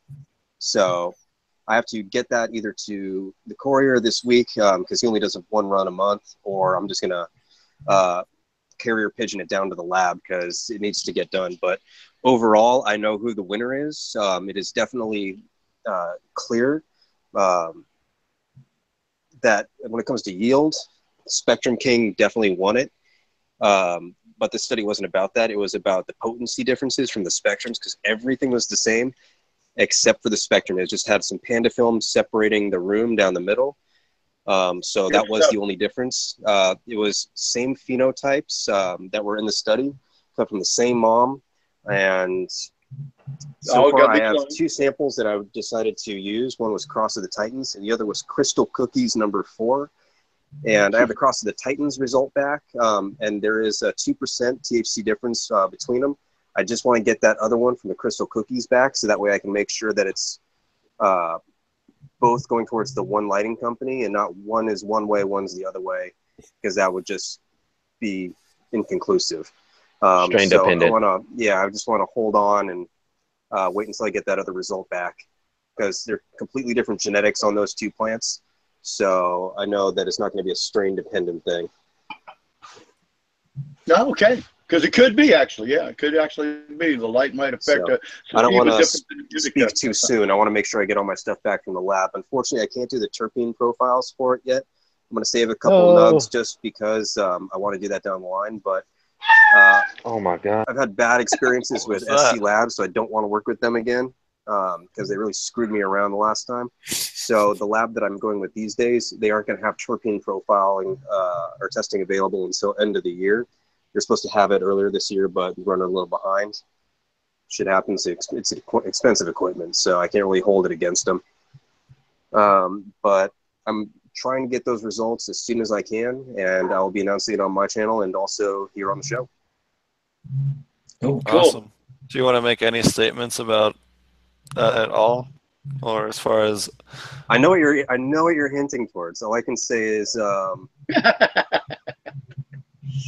yeah, there are a couple things about one of the lighting companies that I was not fond of. One of the issues I addressed with them, and it sounded like they really didn't care. But there are things that growers need to be aware of. So, actually, I'll just go ahead and say the 2 things, because people should be aware of this before they choose which light they want. With Black Dog, there were 2 things that definitely stood out to me. Actually, was it 2? Yeah, 2 things. One, if you're using ladybugs in your garden, you're going to have a lot of dead ladybugs inside your lights. Between grows, I have to empty out probably close to 200 ladybugs from each light from Black Dog, because the fans suck them in and keep them in there. And that is a fire hazard issue, I feel. I think that they need to put like a screen up instead of just having open air cages to block like large objects coming in. They should do a kind of bug screen that still allows ample airflow. But that is a fire hazard, in my opinion, if you're running ladybugs like I do. The other thing, and this is something that I did address with them, and I'm hoping that they are working to correct it, is originally I was using a 240 line with a wall outlet timer, and those wall outlet timers, when used at 240, allows about 5 volts of electricity to leak through. I checked it with the meter, and it's not just one brand, it's all brands. So the Spectrum Kings stayed off when it was supposed to be in the dark period, but the Black Dogs picked up that extra 5 volts, and they glow in the dark enough that I could read a magazine underneath them. So, but if you use like a full-on like light control box, like one of the $200-300 ones, it completely shuts off the power flow 100%. So you can run it no problem on the 240. So, but I checked the 240 cable on my Phytomax 1 series and the 2 series, and it was the same issue. So I'm hoping that they're going to correct that with their driver. But they work fine on the 110 volt, 120, whatever it is. And if you have a lighting control box, there's no problem with the 240 whatsoever. It's just if you're using that wall outlet timer. But I do feel that they should have a disclaimer on their site when you're choosing the 240 volt cord to say, make sure you have this lighting box. Otherwise, people are going to be assuming that they're in the dark period in flower, and really there's a glow. And that's just going to stress their plants out, keep them forever veg. It's going to cause issues. Yeah. Yep. Yeah. So I'm hoping, and they're a good company with great customer service. I'm hoping that they were receptive to my feedback and that they're working to improve upon that. But those are just 2 things that I noticed about that light. Then those are just issues that I didn't have from the Spectrum Kings. I remember you talking about that issue with the Black Dogs staying on, weeks ago, and doesn't take a long time to add a little annotation to your website. And last I checked, it still wasn't there. So Yes, you're right. It's a matter of the tech going in and opening up a page on the server in the folder and on the file and replacing the text. That's it. Adding a lot of text. And this is something that I brought up to them about 2.5, 3 months ago. So I'm hoping that they've managed to do something about adjusting the drivers since then. Right. But even still, while they were doing that, or they could have even tested it themselves, I still think, like you were saying, maybe a really good option to have would be to just make a note of it. When you see that's the cheapest. That's the cheapest fix right there. They don't even have to do anything to fix their tech. They just have to put that up and make it just leave it the way it is. It's just the driver. So a lot of drivers have a mechanism in it. I forgive my ignorance at the moment on the name of the part, but there's a mechanism where once it drops below a certain threshold, it kills all the power going through the driver. So specifically with LEDs, because you're running milliamps through them and they're super, super sensitive, even if you're running a quarter watt or half watt through them, it's still going to glow enough to, like he's saying, read underneath of it. Yeah, they told me that the reason that it was picking that up is because they have a more efficient driver than some other companies. But to me, I thought it would be more efficient if it was not picking up that little bit and staying off when it was supposed to. But right, you would think not consuming that power, because obviously if it's glowing, it's consuming that power. So you would think that's probably not terribly efficient to be consuming power when it's supposed to be off. So that's just kind of and again, they've had a little while on it, and hopefully they. The only reason I want to bring that up is because I do think that the best thing to do would be, if you want to continue and test it or fix it or adjust your driver or whatever, all that's great. I think that they should do that, but they don't have to. What they do, in my opinion, have to do, and they should do whether they fix it or not, is just put that little blurb up there that says, hey, if you're going to use it, make sure you at least have this, or this is going to happen. And I think they could test that, be sure of it, and be able to list that inside of the time they've already had, and hopefully they'll just decide to do that soon. All right, guys. Well, I gotta cut out. I gotta go start making dinner for my wife. But it was great hanging with everybody. I learned a ton. I'm gonna be re-listening to all that stuff about the lactobacillus because I'm gonna give that a try, and now I know how to do it right. And at a scale that's probably what I'd be doing with that 8-ounce jar to the 1 gallon of milk, like Brayne was saying. That's around my scale. And just want to check, Steve, would you say that's more something to put into the when you get that mix done, for the aquaponic water or in the soil zone, both? Steve, you're muted.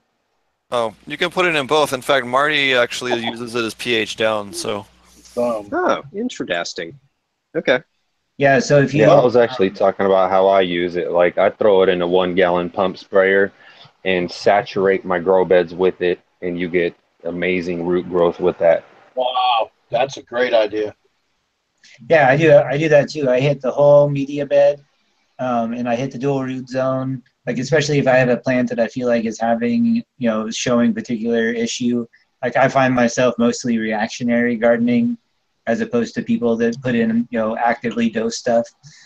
So when I see an issue with a plant, that's usually when I hit the dual root zone more particularly. But for the most part, I just hit the whole bed. Or I do like to add liquids into the media bed. So I pretty much put everything in the bed, into different media beds, as opposed to into the tank. That's just what I do. I don't know why.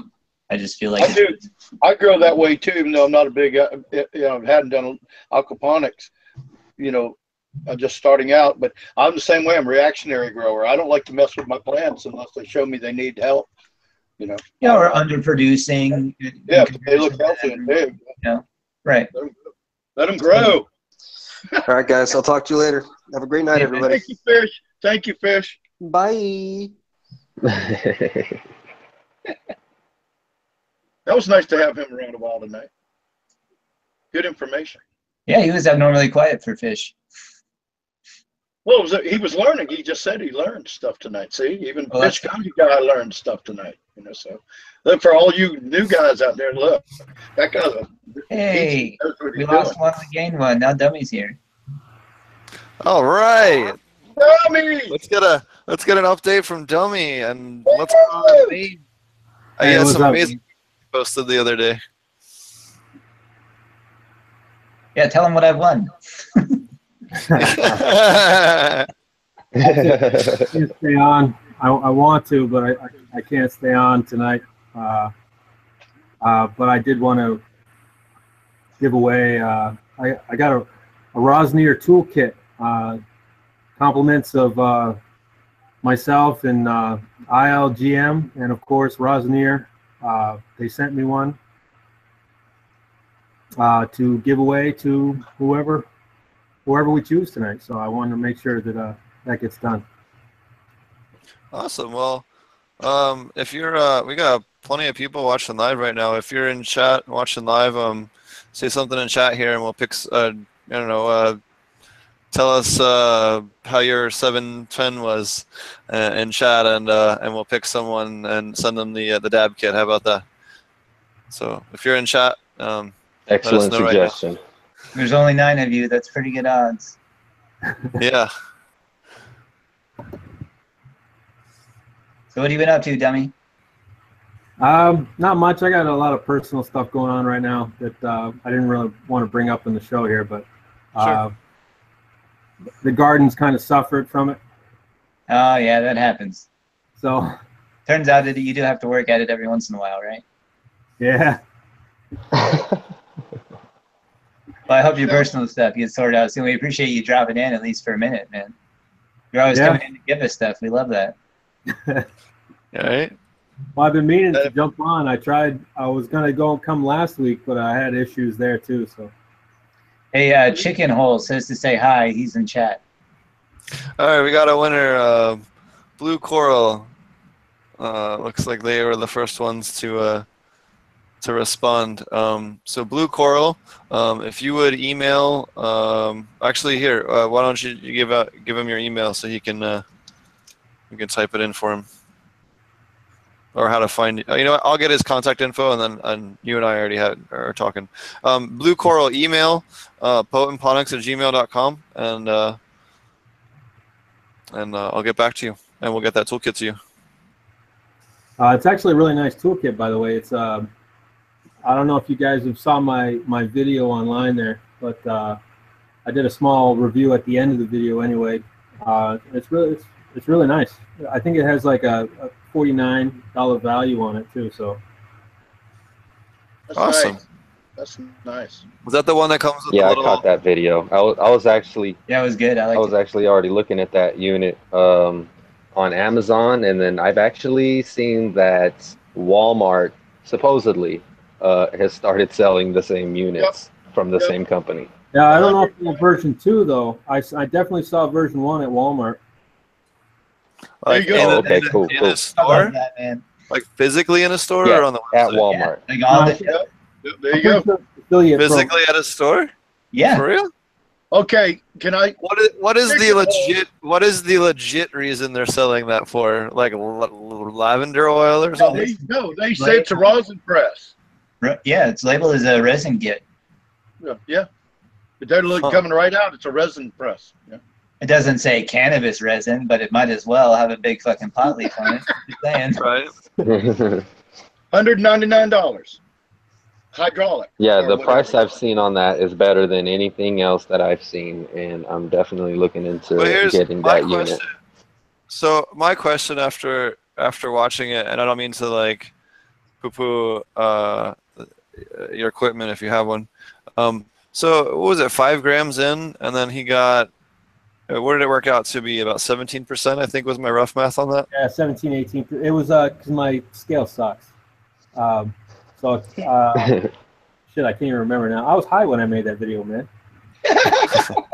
What's the PSI on that? Do you know? Honestly, I don't know offhand. I really don't know. I'd have to look it up. Okay. Yeah, I'm curious because it looked like it just wasn't as high as PSI as some stuff that's out there. That was the No, only... it's not. Actually, I don't know how much I'm supposed to be talking about, but I know they're coming out with a more of a commercial version of it.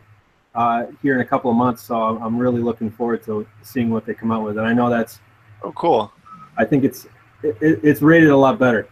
I'll put it that way. It'd be interesting to see another commercial rosin press. We're gonna actually, on that note, I've been in talks. Dax Tractor is gonna be. We tried to get him on the show a couple of times. He's gonna be on the show here. He's was trying to be on the show tonight, and then he was running. Got stuck in traffic coming back from Chalice, so he just wasn't able to join us because he's stuck in traffic. So. You know, we'll get him on. So thanks again for trying, buddy, and we'll get you on in an upcoming week. And we have Matt from Mountainside Glass next week, which will be super cool. That's cool. Well, I got a couple more minutes here. I'm gonna stay on. Maybe I'll chip into whatever. Yeah, do you want to talk about your grow? You posted a bunch of content about your grow recently. They look really awesome. You posted a video in the group. Looks really cool. You want to talk a little bit about that at all, or? Oh, that's not mine. That was a buddy of mine. That's Johnny Fives. Oh. Okay. Yeah, he had to come up with a pseudonym, so I guess together we came up with Johnny Five. It was really good. He's got an awesome grow. That's a deep water culture, recycling deep water culture, aquaponics. It's awesome. The only thing he was missing in the video is pictures of his fish, which he sent it to me after. I actually helped him make that little video there, so. Cool. It needed to be shown because honestly, I haven't seen anybody doing return deep water or recycling deep water culture in aquaponics, or not on a large scale anyway. So it's really nice. Very cool. Yeah, I saw that video. That garden looked amazing. It looked really healthy, that's for sure. Yeah, well, he was having issues at first with some of the plumbing, and he had to redesign it a couple times. But I think it came out amazing. I mean, it really is a really nice system. Nice.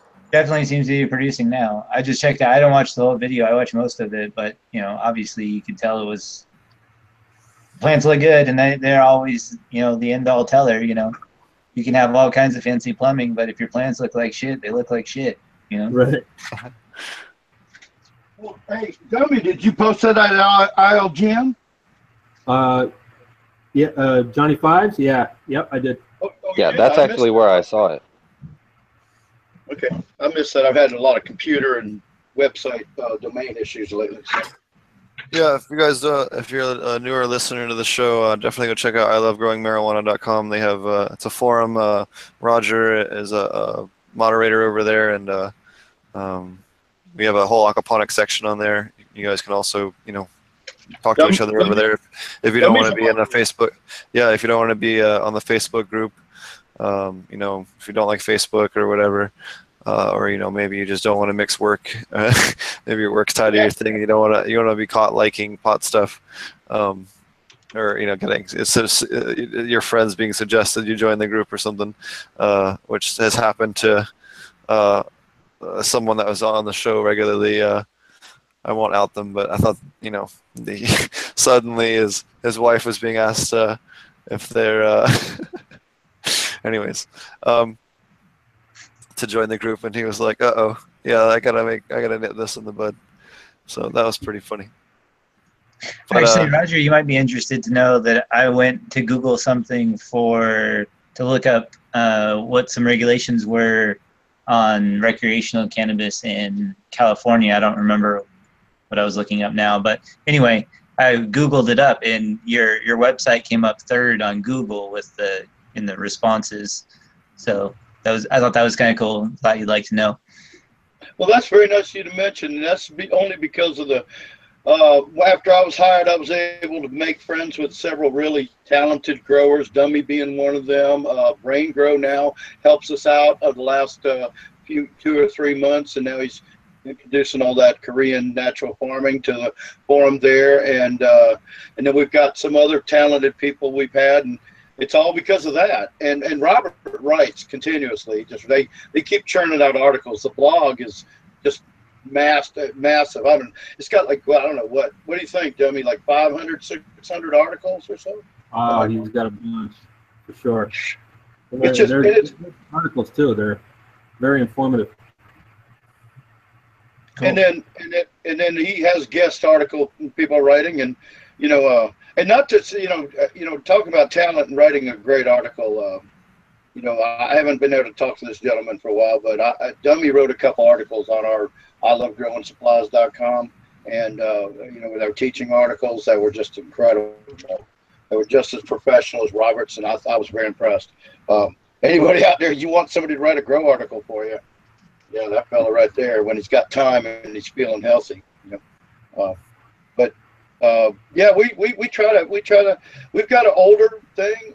We got an older clientele there, and we got a real friendly, no bullshit forum where you don't get like it was brought up earlier in the show that you went to a certain group and they would cuss y'all out if you asked the wrong question or tried to suggest you might do a different process for your fermenting or whatever. And that doesn't happen at our forum. We don't allow that.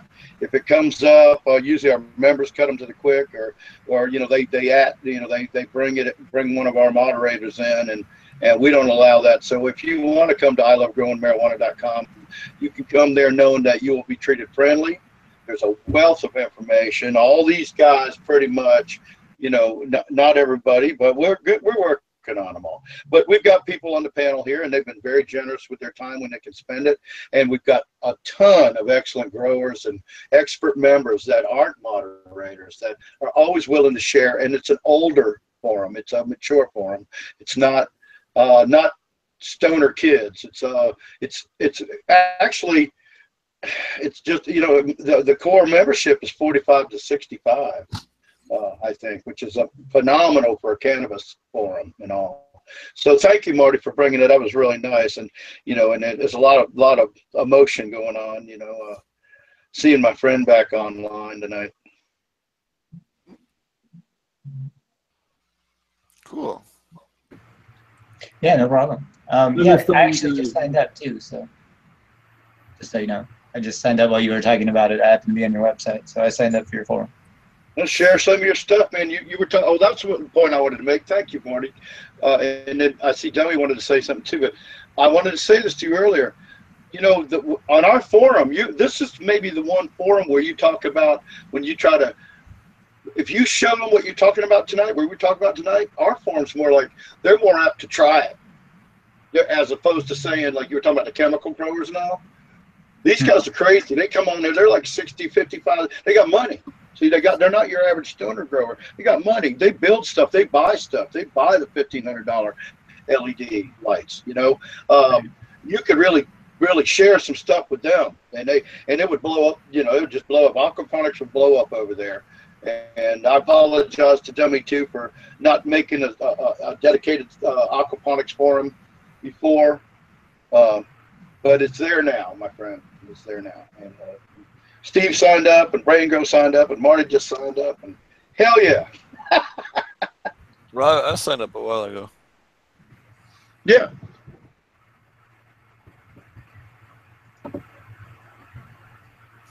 So what else is new with BrayneGro? What's new with you and your grow? Well, I've been working on some more mycology stuff. Started another few jars, and I'm using vermiculite and brown rice flour as my substrate this time. So hopefully that goes well. I'm on actually day 2 right now. And then besides that, I was sexing out one of my plants that I had in veg, and it was an early Durban strain. And today, it really showed me that it's fixing to start producing pollen sacs. So I'm fixing to cut that one down. That was one of the ones that I had just barely moved into flowering this week. So I'm fixing to cut that one down. You should save it because the Durban pollen would be good to have. Move it someplace well, long enough just to flower.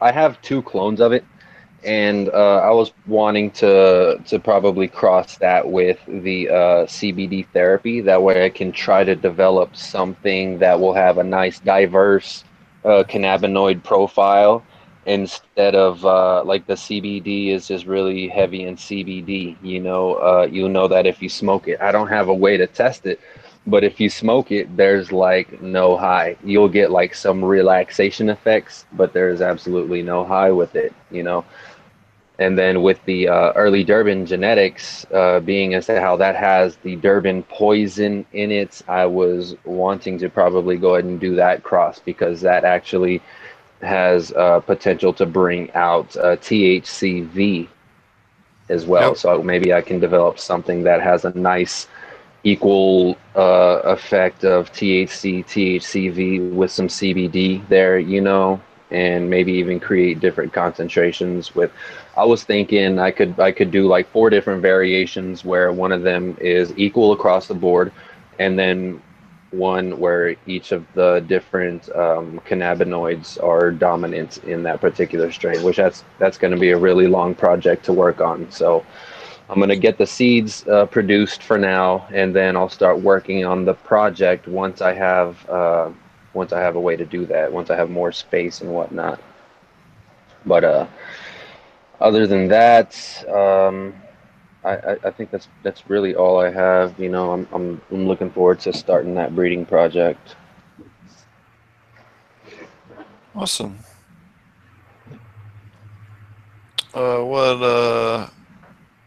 What about you, Aquaponic Dumme? You got anything else going on? Or anything else maybe new you learning about growing, or products or something you're exposed to you wanted to mention? Honestly, it's with everything going on in my personal, nothing really has been going on other than Okay. a bunch of problems. What I came home to in my garden, lots and lots of problems. I'm sure you'll get them sorted out soon enough. Yeah, I'll get there. I'm not home full time. I'm actually home today. I'm home tomorrow. I think Saturday I'm taking off again. But yeah, I'll be back. I'll be back on full time here soon, hopefully. Nice. Awesome. Well, We I miss wish you you, the best, buddy. brother. Yep. Yeah, we miss you. So what's new with you, Roger? What you got going on? Oh, well, I'm trying to keep up with the farm. It's about 95 degrees every day, and trying to, I got my first, I started late because I plan on my grows going, vegetable grows going on in the fall more than the summer or the spring. And I got my first tomato yesterday of my new crop of stuff. So that's one thing I got going on. I got some nice tomato plants out there. And I'm actually doing that with the rain gutter grow system. I wanted to try that out because they made some claims, and I felt like it needed some help. And the tomatoes seem to do okay in it, but the peppers don't like it. So, as far as that goes. But on the cannabis front, well, we're just still chugging along at, IloveGrowingMarijuana.com, and we're building every day. And other than that, I'm still building the network. We're working on the big network we've been talking about for a few months. And my hosting service recently, we talked about that Monday, I think, but my hosting service recently sold out to another hosting company, and now my websites all my domains are shut down again. So we were ready to launch our support network and our live chat network, and had it all hooked up with a great calendar situation, so people all over could get a hold of all kinds of things, from veterans to computer illiterate people that are involved in cannabis. We can take all the people that are coming on where I'm finding needs where so many people don't know how to run a computer. They just decided they wanted to grow cannabis and got a computer and joined a cannabis site that happened to be ours. And so we're trying to do that. And if I can ever get this hosting thing straightened out, we're about ready to launch. And that's it. Just trying to keep up with the Joneses, basically. And one of these days I'll get caught up, and then, like I said, I'm getting ready to build an aquaponic system, and I just haven't. I keep listening because there's a lot of stuff we've been going through, and I want to set up something really cool the first time, so I'm not going to rush into it and try to do any particular kind of quick way to just do it. I want to plan it out really well because I have greenhouse. I have different size greenhouses and stuff that I can make a very nice aquaponics, grow area. So I'm constantly working on that, and you know, life's a bitch. So other than that, you know, we're doing good here. We're doing pretty good. You know, it's hot as hell. Thank you. Awesome.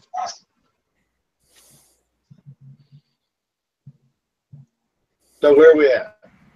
You lose Steve again? You still there? I'm here. Sorry, I had to take care of some real quick while we were doing. So finally got that stuff loaded. So here's the exact quote. So this is research summary. This is from courtesy of the Aquaponics Association. So this is aquaponic system utilization. Utilize the soil food web to grow healthy crops.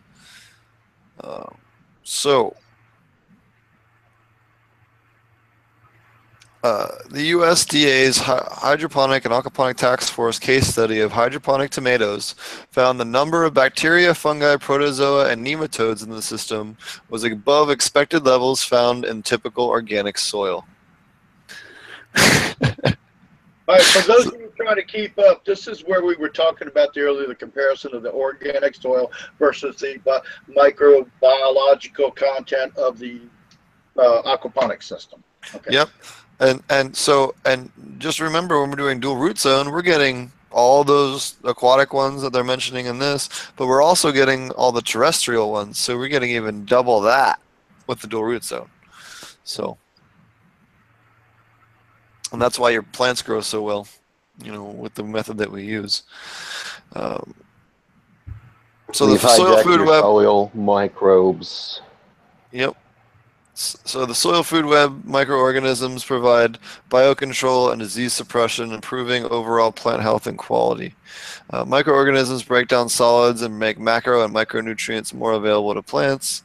Bacteria inhabiting the rhizosphere of the plant roots improve cell processes with the plant tissue.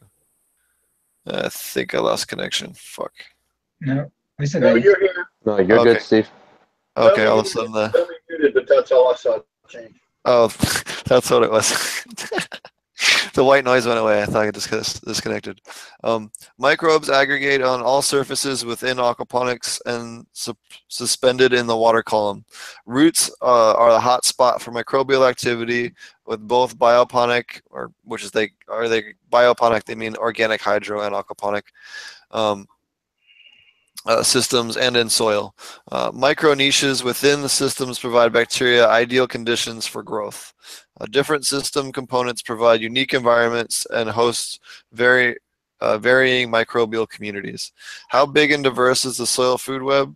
Bioponic systems have been found to host a comparable quantity and diversity of microorganisms of soil, if not greater. And then they cite the actual task force study. There's a bunch more to it. You guys can check this out if you want to see the whole thing. I'm sure it's up on the Aquaponics Association's website as well as their Facebook, or check it out over on the Aquaponic Cannabis Growers Facebook group. I posted it up there. But they go into details and you know, a lack of certain negative pathogens that are found because of the stuff, and then they, you know, it's very well cited as well. Yeah, they talk about how, you know, sort of outcompeting, you know, because of the large amount of beneficial bacteria, it outcompetes a lot of the pathogens. You know, it's kind of what, you know, the information that I saw on the pathogen stuff that they had linked was pretty much that, and it echoes the same stuff that you see pretty much everywhere else when you talk about, you know, we talked about competition earlier when we were talking about lactobacillus in your ferments and making sure that you fed it the right stuff and you kept it healthy. And we're essentially talking about the same thing here for aquaponic systems. If you feed them the right stuff, you keep them healthy, you have proper drainage systems, you know, all those different things, then you're, you know, it's going to be the same situation. It's going to be dominated by beneficial bacteria. Therefore, in my opinion, and what these studies are saying is that it makes them significantly less likely to develop pathogens. So, makes sense to me. Absolutely. Where was it here? I had one or two other cool things in here. I'm trying to find them again. So aquaponic grown lettuce has significantly lower concentrations of spoilage and fecal microorganisms compared to lettuce grown in soil. So, oh, yeah. How about them apples? This is like hydroponics does the same thing. It's so clean, just clean. Yeah. Right. Well, guys, I'm gonna have to take off. Start getting these kids to bed. So I will talk to you guys next week. Maybe I'll try and catch Steve's podcast on Monday. Don't forget to check that out. And you can find me on my channel, AP Meds, on YouTube, AP Meds on Patreon. Roger, I just signed up, so make sure you approve me if I need to be approved. But we should be all set there. So thanks, guys, and I will talk to you later. Yeah, Marty. Marty. So studies have shown that bioponic systems have between 1 million and 10 million colony forming units per millimeter of bacteria. And 10 to 1,000 colony forming units of fungi in bioponic systems. That is ridiculous compared to Pretty soil. hardcore. Yeah, that's insane. That's some heavy colonization right there. I'm not surprised, actually, though. Maybe you guys are surprised. Well, no. It's not surprise. It's the fact that they now have like hard data to prove it. I've been preaching this for a long time, and the University of Hawaii backed it up. No, seriously, I've gotten into some pretty big forum debates with people over the safety of aquaponics and citing this thing, the biodiversity and the fact that you have all these different things. Unless you have horrible water conditions, you're not going to end up, or way too many fish or really horrible filtration, you're not going to end up with any issues because you have so many microbes and so many different organisms. Like for example, at Ouroboros, they have these little scuds, these little freshwater fairy shrimp, or seeds. They're like a large seed shrimp. I think it was, or no, I guess they're not seed shrimp, but there's a little, they call them scuds, a little copepod. They live in the water, live in the system there, and they eat all the little junk that builds up on his brush filters. He almost never has to touch his brush filters because they break it down, and it's so small, it's liquid, basically liquidized, and then goes back into the system so where the plants can use it again. So if you have the right microbial, and especially for media beds too, the scuds are great because they as long as you have the right species. They'll again, same deal, to make sure that they never clog, along with your worms, using black worms along with red wigglers and earthworms, so you have your different sizes covered. And there's other worms in between. You have micro worms, and there's another one that's white that's kind of in between the red wigglers and the black worms. I can't remember the name of it at the moment. They're white though. But if you have the different things breaking stuff down, you'll almost never have issues with, assuming you have proper filtration as well. It's always good filtration and good ventilation. Yep. So, well, I think we'll start to wrap the show up. It was an interesting show today. We ended up just kind of doing a bunch of how-tos, but I think we had a bunch of cool content. Does anyone have any questions from today? Can we answer any questions for anybody watching the show? We still got quite a few people watching live. Does anybody else have any questions? See if we have anything else earlier that didn't get answered, maybe. That was a really good show, Steve, tonight. It was nice. A very nice show. I think sometimes it's great to discuss information and different methods and techniques of doing things because, it's a lot easier for people to listen to it. It'll make them more apt to go and read your stuff or watch other podcasts to find more in depth, even more in depth information. So I think it's always a good idea if we don't have a guest to get into this kind of thing. I mean, it's been great tonight. Like I said, when I got home last week, I listened to the show, and it was a great show last week. Very good show last week. So. Well, you got us on Thursdays. You got Growers Roundtable on Fridays. You got Hash Church on Sundays. You got our news show on Mondays. You got Do Grows every 5 days a week. You got Grow from the Heart in Southern Cal. That's another good one. And I'm sure I'm forgetting some. Is there any other good grower ones you guys like? So I think you pretty much named all the ones that I keep up with. Well, you know what we can do then. Well, I've been threatening to make a podcast area since you just named off about a dozen or so. I'll go ahead and make a podcast area, and you can help me load it up with the. I'll make a thing for all those. We'll make a podcast area and then do a subcategory of every different. Gonna make like a blog post or something. Okay, so we got a question. I've heard that if you grow weed with certain plants like strawberries, it can change the flavors. I was wondering if it was just a myth or if it's true. So that actually goes back to, we were talking about lilipathy earlier, as well as to a lesser extent, you can have some, sometimes I've read, but I don't know if it's, I haven't seen any like white papers on it, but I've heard quite a few times that if you grow plants that have similar terpene profiles, that sometimes they will, the mycorrhizae that are connecting to all the root systems can transfer some of the compounds that build those terpenes up, or you can take some of those terpenes from those other plants and liquefy them like in a lab with labs, the lactobacillus ferments, and then introduce them into the system that way. That might work, but in general, you're not planting something next to it isn't going to really influence the flavor. Sorry.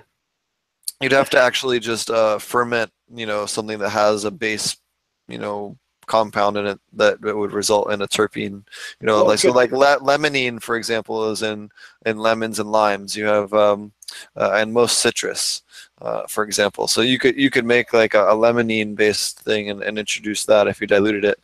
A lot of cleaners are made of limonene. You just got to be careful; it's antimicrobial. But just thinking off the top of my head, if you wanted like an example of something that would work, to an extent that way. So you actually see unscrupulous sellers in California will spray their plants with limonene sometimes and a couple of other things like isolated terpenes, or they'll just go buy a vial of $100 terpenes, put it in a spray bottle, and spray like 20 or 30 pounds of cannabis with the terpenes on top. So when somebody opens the pound bag, it's like, oh, this is great when they open it in the dispensary, but it's actually just like garbage. I've seen a lot of that in California. Wow. That's unreal. It's just crazy. I can't believe it. Alrighty, I think we're gonna wrap up the show. So everyone wanted Aquaponic Dumme, why don't you tell people how to find you? And you can find me on Cannabis Aquaponics. I think it's either Aquaponics Cannabis or Cannabis Aquaponics. I never could remember. If you look up Aquaponic or search Aquaponic Dumme on YouTube, you'll find me. Yeah. Awesome. What about you, BrayneGro? Well, I'm a pretty regular poster on Instagram at Brain_Grow, and I'm actually also pretty regular over at ilovegrowingmarijuana.com. Probably fixing to start up just a little grow journal, something I can kind of just update a couple times a week with pictures and stuff like that, a little bit of commentary or whatever. And on YouTube, of course, I'm looking forward to starting up this breeding project, so keep an eye out on my YouTube channel, BrayneGro as well. And I think that's pretty much got it. Awesome. What about you, Roger? Well, I'm at ilovegrowingmarijuana.com. We run a good, clean forum and look forward to see you there. We've got a new aquaponics section. We're going to open a new podcast section, and just keep growing. Awesome. You guys can find me. Actually, let me do some plugging real quick. Shout out to Dude Grows again. Much love. They promoted the Growing with Fishes podcast today, so please go over and check out the Dude Grow show. Check them out on YouTube. I know they post on iTunes and everything else, so go find them. They also shout out the DGC group on Google. Bunch of good guys over there if you're looking to meet other cool, similar to like what Roger was saying, just a super chill group of dudes where you're not going to end up, no one's going to attack you for asking a question. Go check out DGC Crew over at Dude Grows Crew on Google, as well as our Aquaponic Cannabis Growers group on Facebook, and yeah, and then also check out Ouroboros Farms. I'll be teaching the Aquaponic Cannabis class next weekend, Saturday and Sunday, in person. So if you're looking to take a class, come out to Half Moon Bay. I'll be teaching the class, and then I will also be teaching a cannabis class in August. I gotta grab the dates again. I'm sorry for not having him available this second. I'll make sure I have him for next show. And then I'll also be teaching a one-day medicinal herb class along with their commercial class next week, or next month, sorry. And then you can check out their website. They have a bunch of other cool classes. He is one of the best business classes out there. He'll help you get your business plan together. He'll help you build a website, and everything in between. You know, how to build a system, all that stuff. So definitely check him out over there.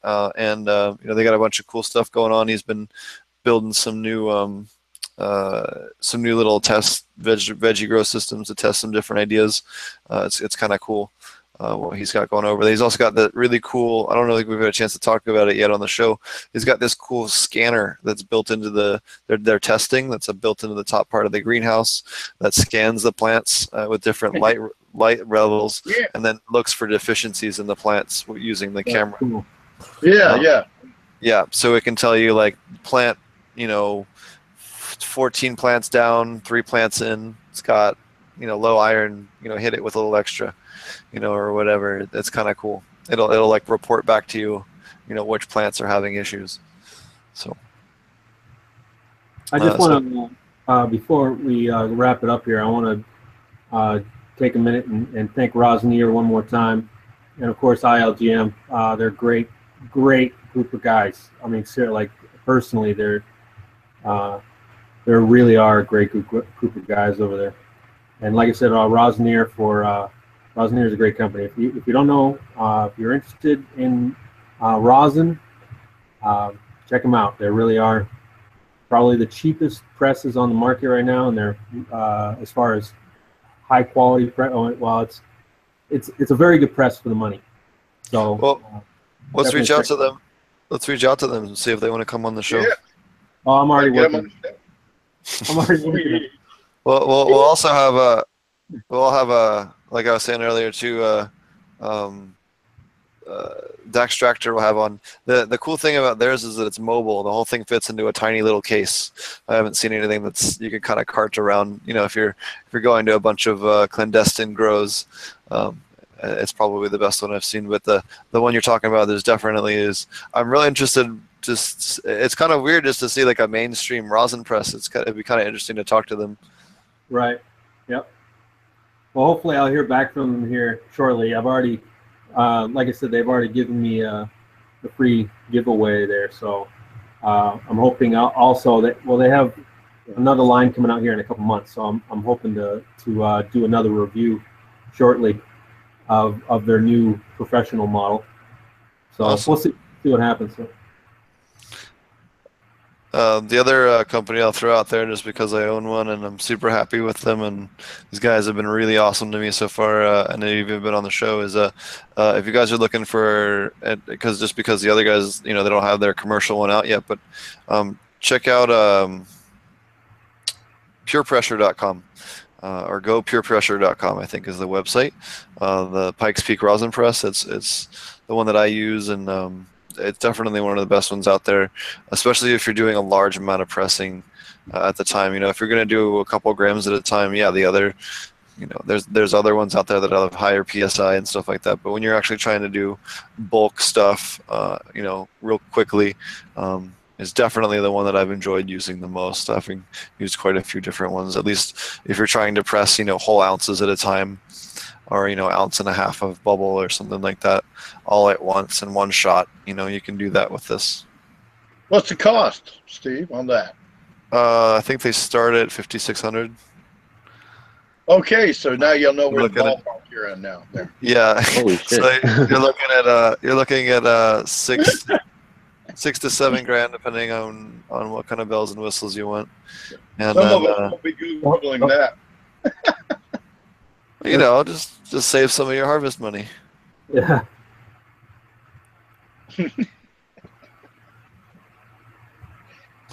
So the other cool things that you can do, you know, especially if you're doing bulk bubble, is to use a freeze dryer. You can dry it out real quick. So you can also do like BrayneGro was saying, you know, do fresh cut down stuff and immediately, you know, get it as cold as you can, and it's almost like a live rosin. It comes out really good. So. Yeah, you think, hey, Brain, you think that's because it gives it moisture and cool, because of cooling it down and it gives it the moisture, so it causes it from burning it up so much, and so more easily, you know, you can extract that oil from it?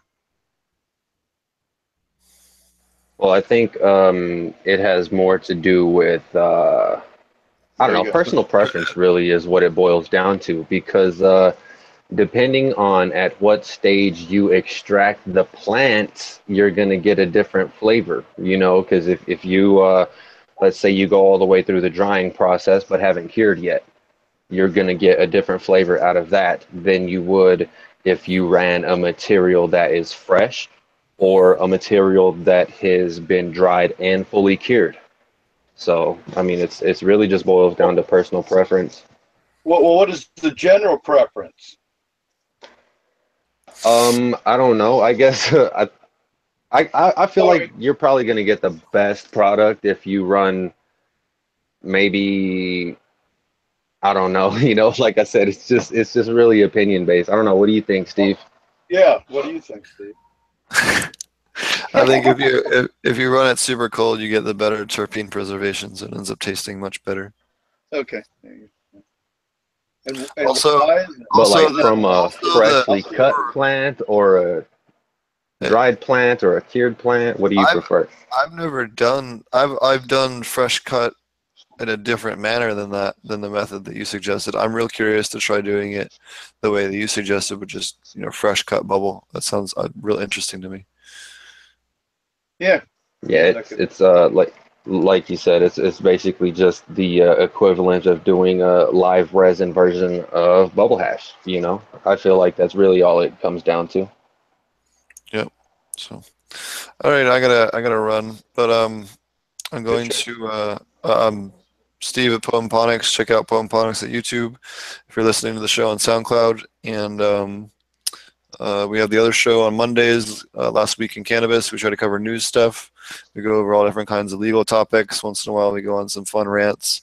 I know Marty had a pretty epic rant to start off this last week's show. I think it took us about an hour to start doing actual news articles. It was pretty fun. We're on Oregon. We're on a rant, a current rant that'll happen, I think, every week for a while until it's resolved on Oregon. The new policies that are really screwing over the medical marijuana growers in Oregon. That's what.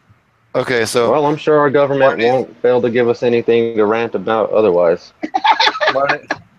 Marty's rants are on Oregon have been going on since we started the show. Don't worry. So on that note, I'm gonna go take off. If you guys want to stay and keep going a little longer, that's totally cool. I need to get going this evening. That's up to you guys. If not, yeah, I can take off here too. So no, you can go and wrap it up. All right. Well, thanks everyone for watching. We had a bunch of cool questions tonight. We got into some cool topics that I don't think we ever had a chance to fully maybe do step-by-step guides for, so that was really cool. So thanks everyone. Yeah, definitely. Thanks everyone for watching, and have a good night.